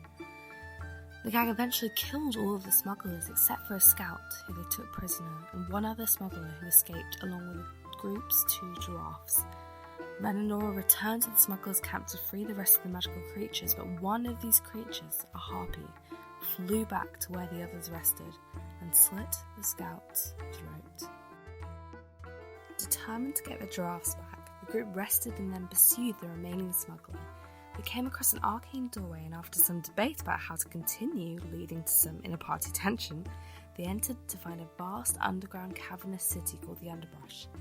Just as they began to explore the city, they met a chirpy halfling barbarian named Neda, who was on a quest to retrieve her lost memories. With some difficulty, they were able to locate a large crystal in the centre of the city that had magical properties which gave Neda her memories back. Once the group had left the cavern, Ren stealthed back and touched the crystal himself, reliving painful memories that left him visibly shaken. The group then found lodgings and explored the city some more, and around this time they also settled on a name for their company, the TAVRN Alliance. While walking through the streets of the Underbrush, Nora attracted a great deal of attention. Apparently she looked a great deal like the king's missing daughter Kayleen, who had been gone without a word for 2 years now. Brushing the stairs aside, TAVRN decided to attend a festival that was happening in the city. Tam and Oggy entered a race and tied in first place, while the others explored various activities and games. In an effort to discover more information, Ren showed the crest belonging to the dead scout to a citizen. The citizen then took the crest and left in a hurry. Soon afterwards, the king of the underbrush, Alistair, gave a speech to all in attendance. He had just been given tangible proof by way of a guild crest one Wren had passed on, that his beloved daughter Kayleen had returned. Realising the great danger they were in, the group went back to their lodgings to decide what to do next, and after lots of debate and some singing in the rain from Nora, they set out on finding the smugglers' headquarters. After some investigation, they found 2 carts and rails leading to a deep cavern, and after fighting some goblinoid creatures and a fire monster in a dangerous cart journey, they made it to the entrance of the Smugglers' Guild. Upon walking into the group headquarters, the group saw rows and rows and rows of animals in cages, and after some eavesdropping, they made themselves known to a group of guildspeople. A woman named Sarah embraced Nora, calling her Kayleen and saying how pleased she was to have her best friend back. With some quick thinking, Nora went along with it, pretending to be Kayleen, who had amnesia. This group also included an orc named Gilm, who recognised Tam, and he said that he used to adventure with her father. Sarah persuaded the group to follow her to Kayleen's old room, which she hoped would jog her friend's memory. She left to find Kayleen's parents, and the gang knew they needed to figure out a plan and fast. While investigating the room and trying to find out what to do next, a goblin bard named Gilf entered the picture. He immediately saw through Nora's charade and offered to help the group. TAVRN agreed to trust their mysterious new ally, some more reluctantly than others, and they retired to his quarters. As a courtesan with friends in high places, Gilf offered the group intelligence and support, claiming that their interests aligned. Which brings us up to now. The group are at a crossroads. Will they stay and continue to covertly... One, and we are the audio on? Yes, we're back. Yay! Welcome back. So, where we left off, TAVRN was just walking down the hill to this house. Seeing as you see it before you, you see it's a white house kind of exterior. There's a square in front of a very large, almost cylindrical building, is like connected to it. It's very, very simple. The outside is mostly what appears to be like white stone, almost kind of like a limestone, and the top roof appears to be just simple thatched roof. Around the outside, there is, as Ren described, a blocked off garden with a fence in it, and it appears to be a very large garden. Actually, there's a lot of produce of different various vegetables and things of that nature. There's some fruits and there's a little herb garden section next to it. And yeah, that's mostly the front. There is a door with the square portion of this building with a large door and a front porch with 2 porch swings and a door with a very large, grandiose knocker. The knocker is the one thing that's out of place with this exterior. It's very brass and ornamental and kind of has a lot of designs of kind of curling leaves and almost like metallic looking gears. And then, yeah. Right. I'll give everyone a thumbs up and sort of knock on the door. You wait for a moment and you kind of hear it. It doesn't necessarily echo, but it just kind of reverberates. And you wait for a minute and you don't hear any movement or anything inside. Okay, I'll say, hi, is this Oliver's house? We're friends of Nolly and of you, hopefully. There is no response. Right, I'll give you a bit more detail. We're a group of adventurers, and we've heard that you have gone missing, and we'd really like to find you because some of our friends want to find you as well, and we're all in this together. Would you like to come out and have a chat? Or can we come in, maybe? You wait for a moment, and another moment, and another moment, Oh. Shit, guys. I don't think and there's he's no in. response. Alright. I'm gonna turn to Nora and be like, do you have a spell that can, like, open the door? Oh, now you want me to use the spell what I offered before? Yes, because we tried diplomacy and it's not working. Okay, wait. Before we knock, are there any like windows in the front or anything? I was gonna say. There is actually. There is a glass paneled window that appears to have curtains over it and shutter boards that are shut. Dang it, there goes my only plan. No, continue with your knocking. Okay, does anybody else have a problem with that? Or Thinking Go for practically, if we're trying to impress this person, befriend this person, breaking into their house might not be the best way to go.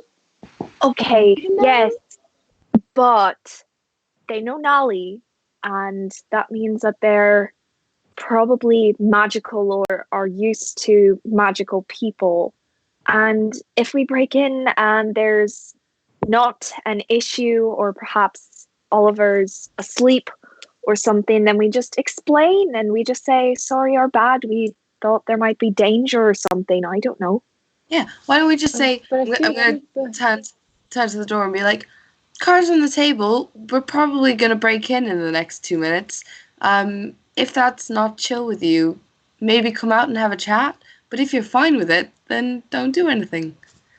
And then I feel like we'll be digging ourselves out of a hole rather than. Yeah, what if he's Trying just not to- home?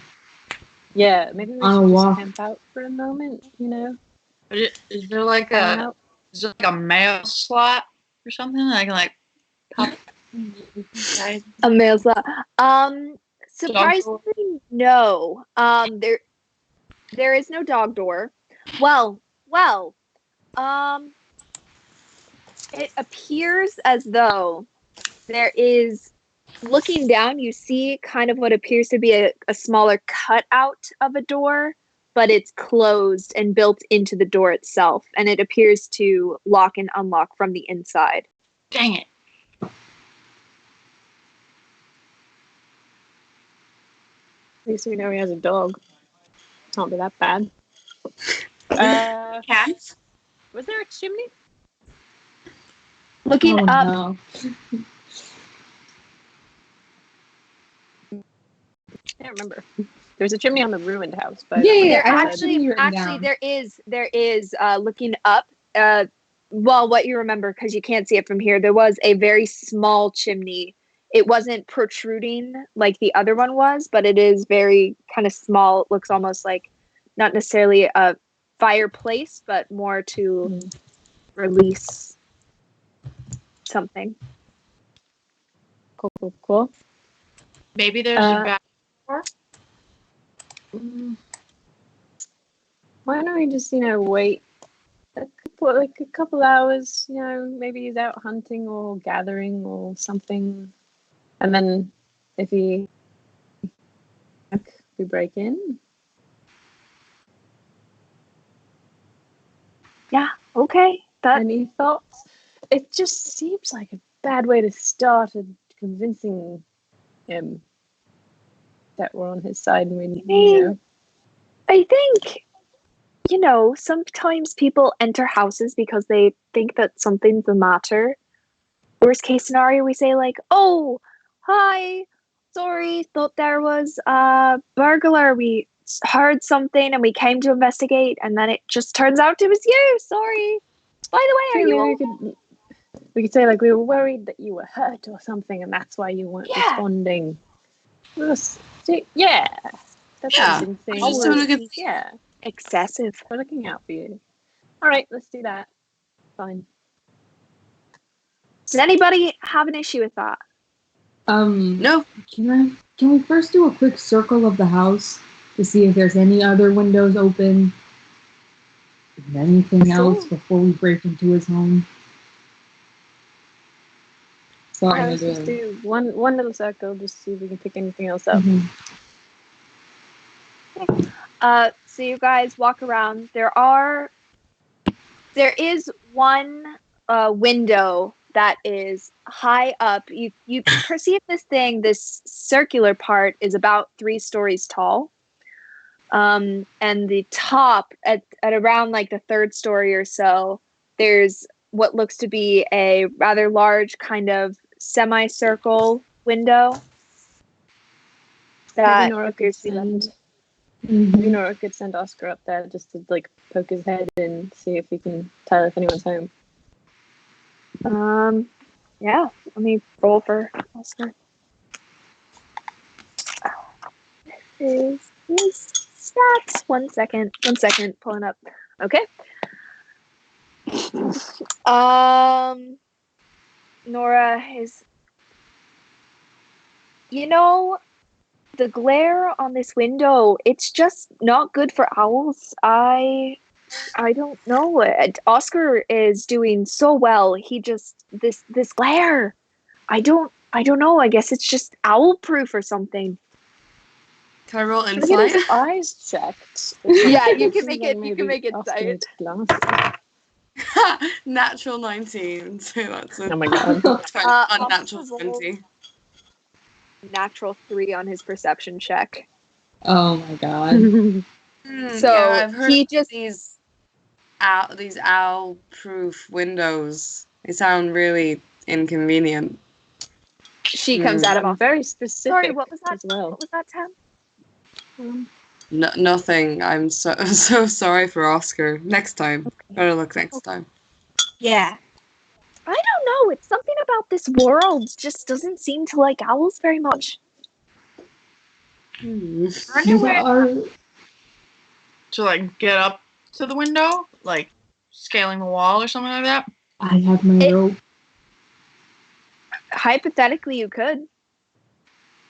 What is there like siding to this house?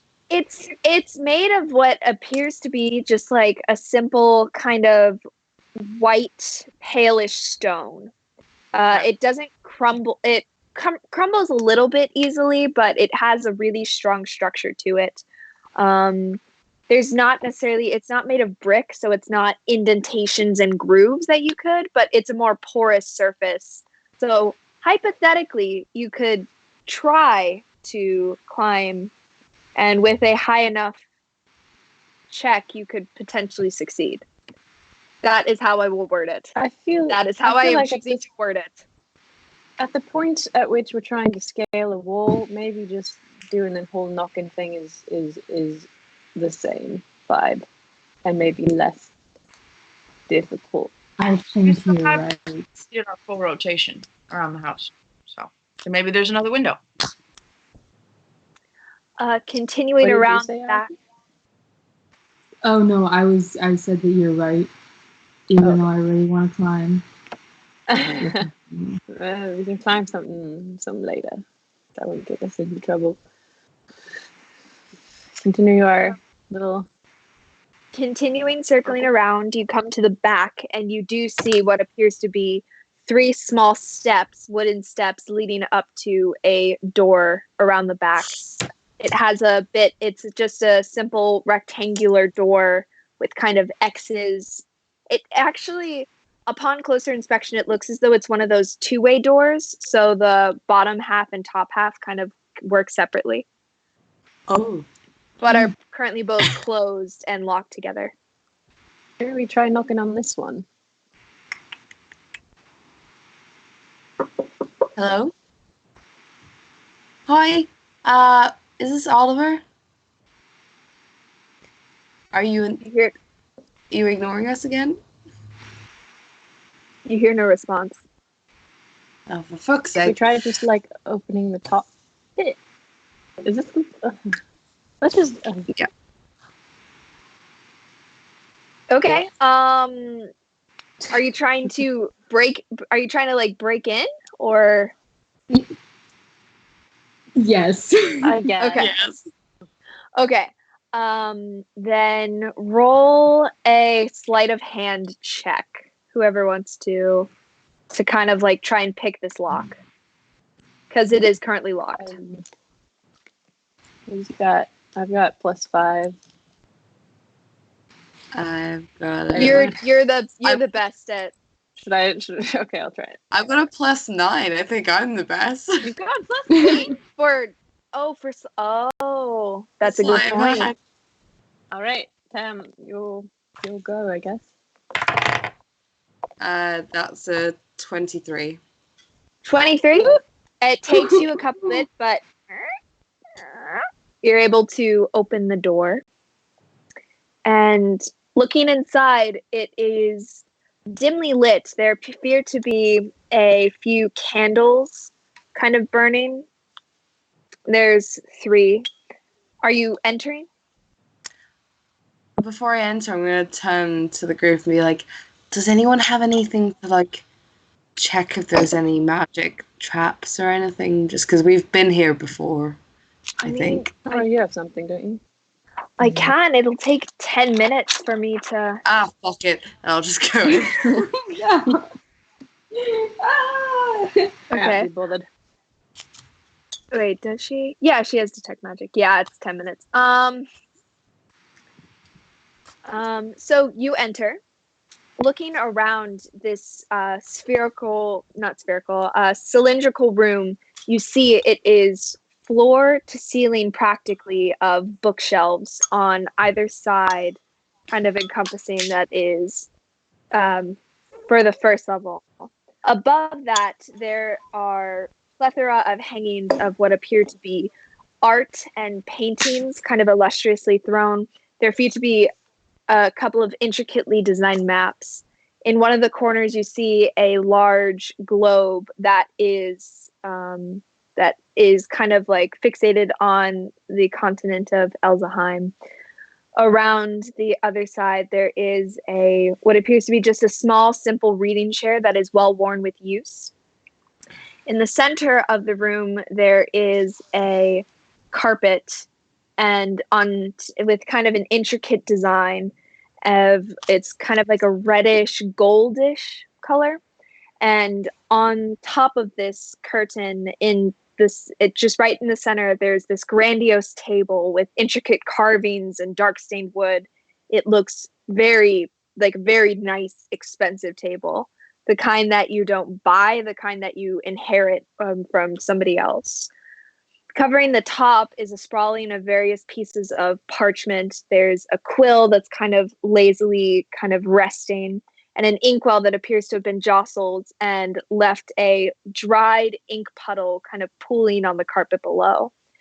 In the corner, of this table, there is a carefully propped framed portrait of an older woman in a white blouse, a flowy white blouse, and a blue apron, smiling softly with smile lines and crow's feet on her face, with silvering hair braided into a plait that spills over one shoulder.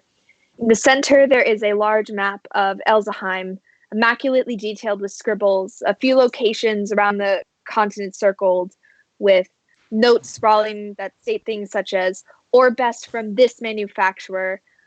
This one says, retrieve straw from vendor named Genrix. Do not purchase from again. And then over here it says, possible ally only in last resort. Okay. Is the portrait of the woman, is she elven or is she human? Looking at it, she appears to be human. Looks to be about in her mid to late 60s, I would put her in this particular portrait. I'm going to call back to Nora and be like, hey, I think there are some things you'd like in here. What do you mean? And she kind of enters and like stops and goes, oh, God. Yeah. I like him already. I know. Kind of like wanders in and kind of looks around and goes over to shelf and then goes over and says, these are alphabetized. And kind of just like starts going through the shelves and just kind of scanning, touching the books. Can Ren go over? You said there's like a list of allies and stuff. Like he had like a kind of On the map, display. there are. Yeah. Yeah. Could I look at Valashi on the map? Valashi? Yeah. Yes, There's appears to be a small circle that kind of in around Valashi, and it says frequent messages, comma. One sec. Around Valashi, it says frequent messages, comma. Good kids at heart.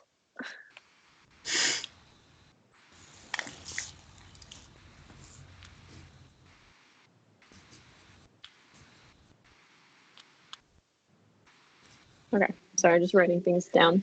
And the upstairs neighbors have decided to vacuum, which is really convenient considering they did that last time I had a Skype call as well. I love that. Anyway, is this like taking up the whole ground floor? It's so space? Looking in, it's not an individual 1, 2, 3 story, but it appears to be a very long, tall room that actually takes up 3 stories. So there's bookshelves up to a certain part. Wow.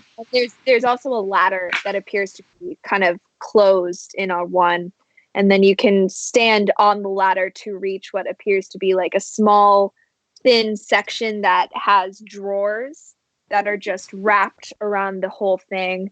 And above that, there is these portraits and framed pictures of pieces of art and various clippings, various kind of, appears to be some kind of like flower things. There's a picture, there's like a small portrait of a dragonborn. There's some very well done art of just like a forest, and then there's one of a floating kind of kingdom, like 1, 2, 3, things of that nature. It's a very nice art collection. Okay. Make a perception check. Okay. Let's see. Actually, I'm gonna use this dice. Let's see. That was a mistake. My passive perception is going to be higher, so 17. Okay, that's fine. Yeah, because this is more of a passive check, anyways. A lot of the paintings look to be done by different artists, more of a collection. However, there are a few that are kind of clumped together and look to have a similar signature on them. And looking at it more intently, you notice that it looks as though it was signed by an artist named Adeline. Adeline? Mm-hmm. If you guys want to know about the art history culture of Elzheim, just to know. I was going to ask, do they have like a similar subject? Like, do they seem to be about like the surrounding area, or the ones that look similar, or all of them collectively? Adeline, the ones by Adeline. From Adeline, there appears to be a few. There appears to be one. They all appear to be landscapes. However, they are of many different things. There's one that looks to be more of a coastal kind of thing. A lot of them appear to be woods or kind of more fieldish areas. There's one really nice one of a kind of flowing field, and then there is a portrait of a person holding their hat and facing away, and appears to be almost blowing in the wind. They're very well done paintings, not necessarily hyper realistic. They've got more of that whimsical side to them, but overall it has a very individual style. Yeah. Okay. Is this the only room then in the house? Like, do they have a bedroom? There is, if you go out into the square room that was the front entrance, there appears to be, it's a simple front entrance. There is a bench off to one side. On another side, there is a small kind of space indented where there are a pair of shoes sitting there. Appear to be kind of like house slippers. But other than that, this looks as though it is the only room, unless you want to make an investigation check to potentially find out. Yeah. It's weird that there's no bedroom. I feel like, yeah, let's do an investigation check. Let's see how low I can get this one to be. Can I I don't know what this would fall under, but like, can I just do a check to see like how recently somebody has been there besides us? Yeah. Go ahead and make a investigation check as well. Mine is a 10. 10. Okay. Yay. Do I find a bedroom? 17. 17. Okay. Ren, you do not find a bedroom. It is difficult for you to it is strange though. There doesn't appear to be any kitchen space there. You don't see any gardening materials either. So you don't notice, you're not able to find a room, but in fact you're able to find what's missing. There's no kitchen space, there's no plate, there's no there's nothing here, which is a little strange. It almost looks like just this large, almost living space, and then an entranceway. Val, you are looking around, kind of, there's a thin layer of dust. It's not extreme to the point that it's been months and months and months, but it looks as though someone's not been here for about 2.5 weeks on a 17, you would ascertain.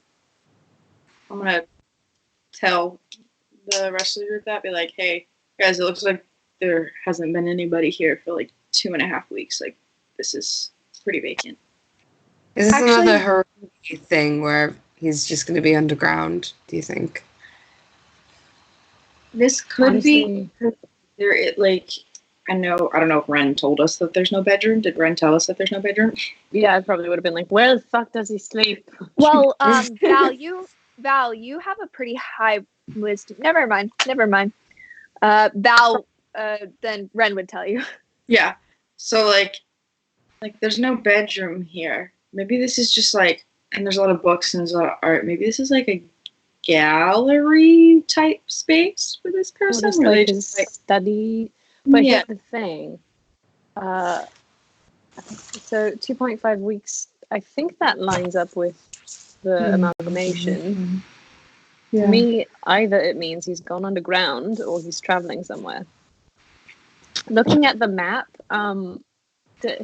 has he like conveniently circled or like put a little path in bright red or anything nice to indicate? Yeah, like a little X that says going here now. Go ahead and make a perception check. Okay. Let's see. Oh, okay, that's slightly better. 21. 21. Cool. You do not notice. One sec. Okay. You do not notice any particular path or drawn thing, but in that moment where you're looking, kind of pause for a second, and you hear a very, very faint, dull. So like a funk? Yeah, just like a funk. Okay. Can I tell and then there's from nothing. Where? It's difficult to ascertain that exact thing. It's just you hear a slight. Okay. I can't see you, and Skype isn't very good at sounds, so it's hard for me to. It's a general kind of like, it doesn't appear to be coming from outside or anything. Like it doesn't sound. Basically, it doesn't sound like there's like a giant barreling down the hill or something. It sounds just more of like a very faint, just. Sort of a funky sort of. Okay. I'll fuck around with the globe a little more just to see if it's like a fun little secret passage mechanism. But if that doesn't open any doors, literally, then I'll just be like, I had something. Did anyone hear anything? I thought maybe it was but I don't think. Did we hear anything? You guys can make a perception check. Val, you can make this with advantage. Fucking. I got a 9.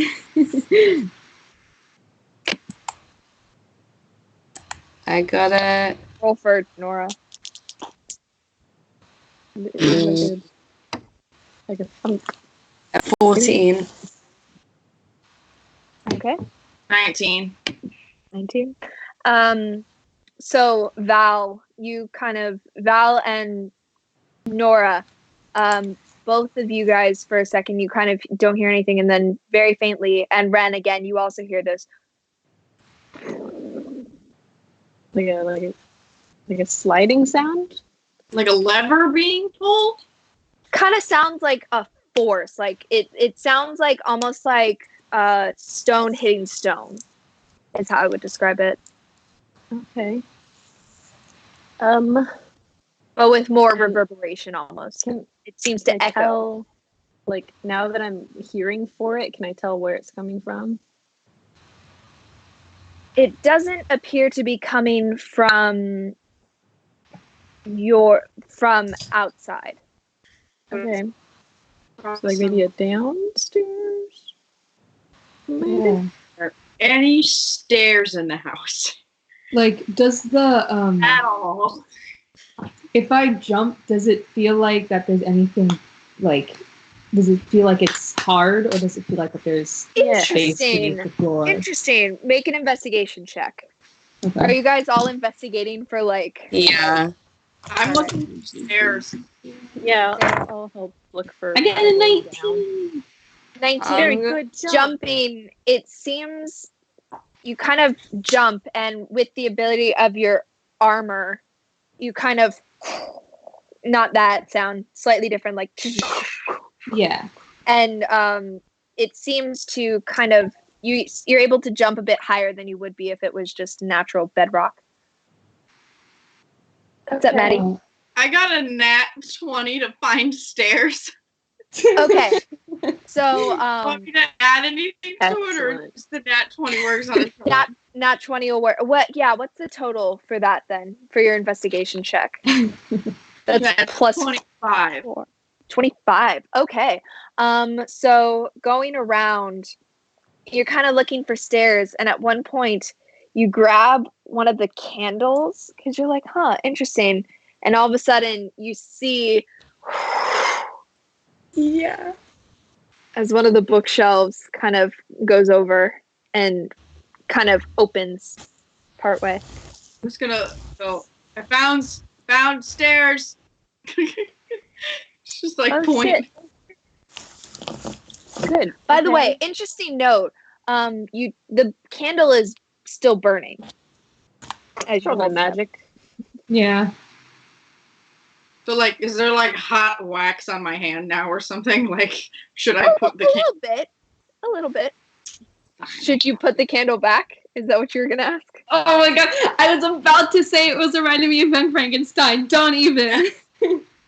I'm not gonna put the candle back until we discover it isn't. If it, put the candle back.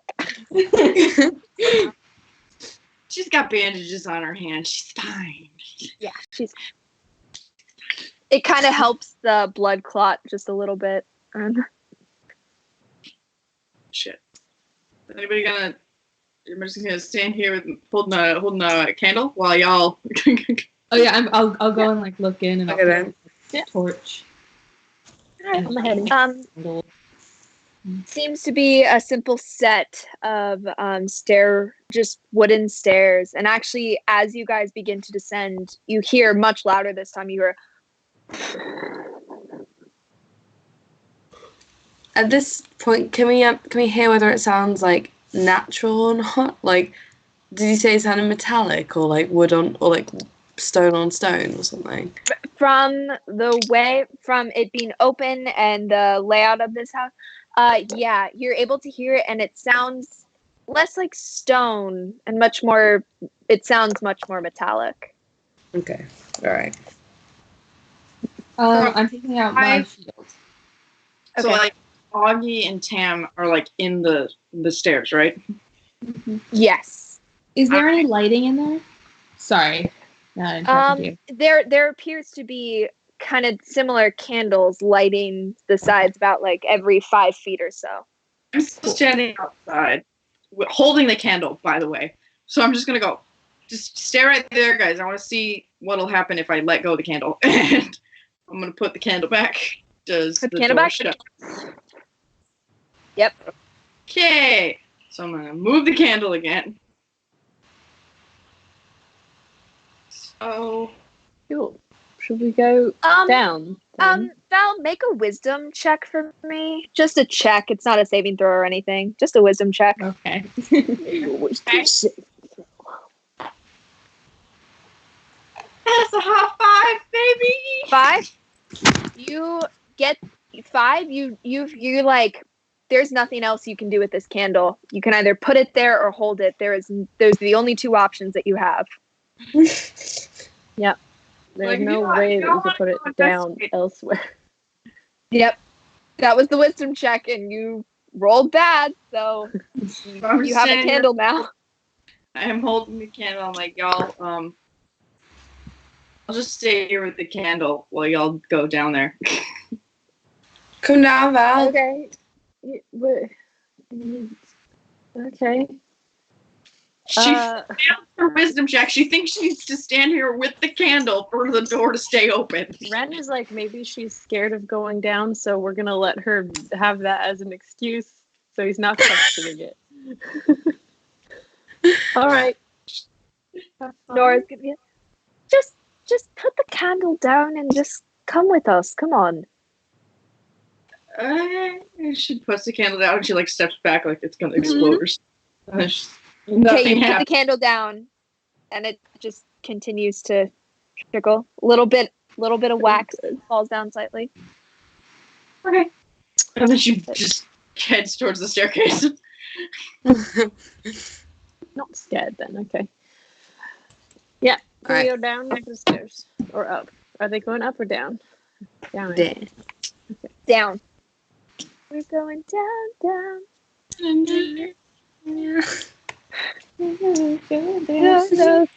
Okay. So about, I'd say every 12, 15 seconds or so, you just hear this getting slightly louder as you descend one by one down the staircase. Are you trying to stealth, or are you just going down? Joe's, isn't the stealth still in effect? Past that tree, yeah, it lasts about an hour, so yeah. Awesome. So should we roll? Yeah. Where should we? Everyone roll plus 10 for past that tree. 17. 34. 18. 24. Nora rolled a natural 1. Oh.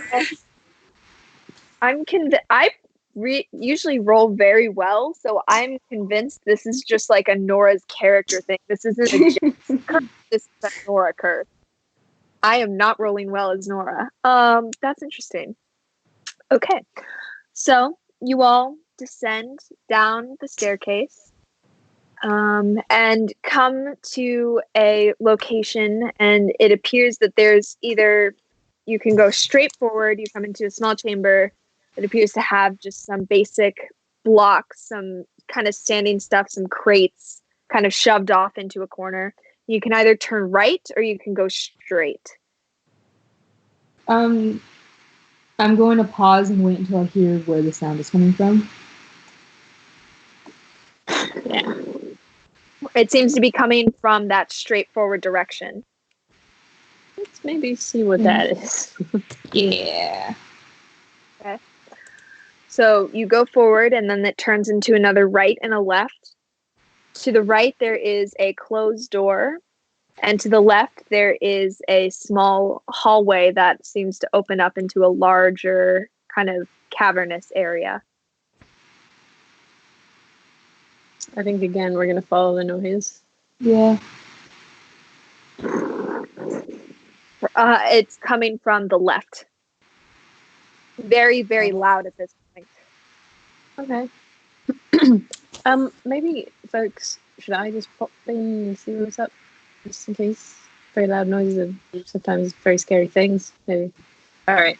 Ren with his 34 stealth will scout ahead a little bit. Okay. See if you can figure out what the So noise you is. scout ahead, and in front of you, you see a. How do I just? Okay.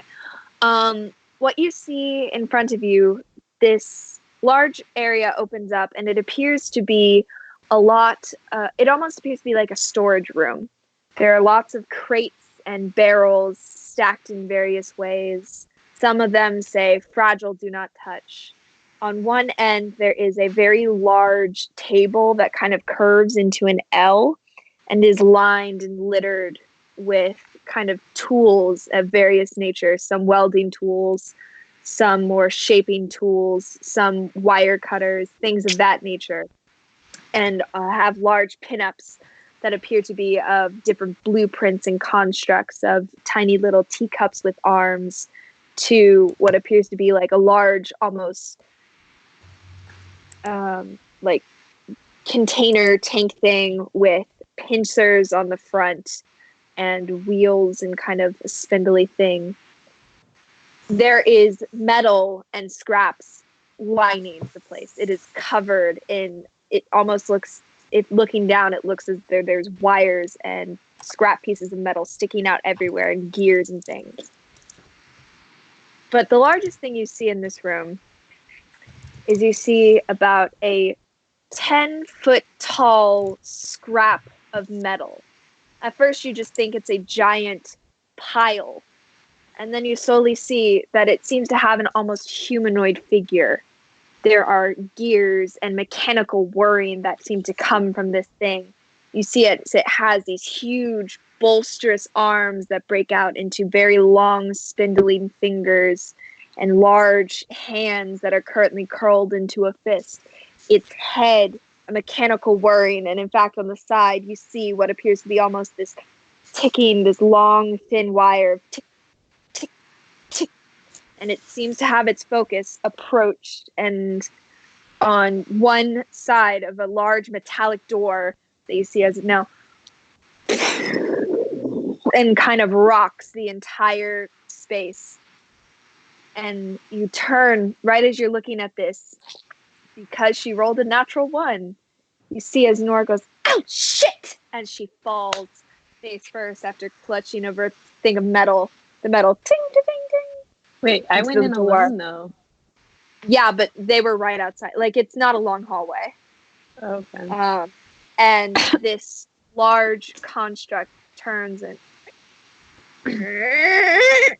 and turns to face the hallway. And that is where we're going to end this session, where we will pick up next time, because I really want to make sure that all 5 of you guys are here, because this is a fun one. So funny. I'm very excited about this. I spent a while working on the stats for this. I'm so excited. My mind immediately went to Mr. Electric from Lava Girl. I don't know why. Oh my god. Oh my god. There. Mine went to That's Iron cool. Giant. That's right where my brain went, was straight to Iron Giant. That's I a was good just one. I was excited thinking about about an Iron Giant the other artificer. day. Nice. What was that, Jules? Oh, I was just excited about an artificer. Yeah. Little teacup Yeah. with arms. Little teacup with arms. Yeah. I'm That excited was about that adorable. one as well. Okay. So we will pick up maybe next week. Who knows? Maybe Look at us. Greek. Could be. Who knows?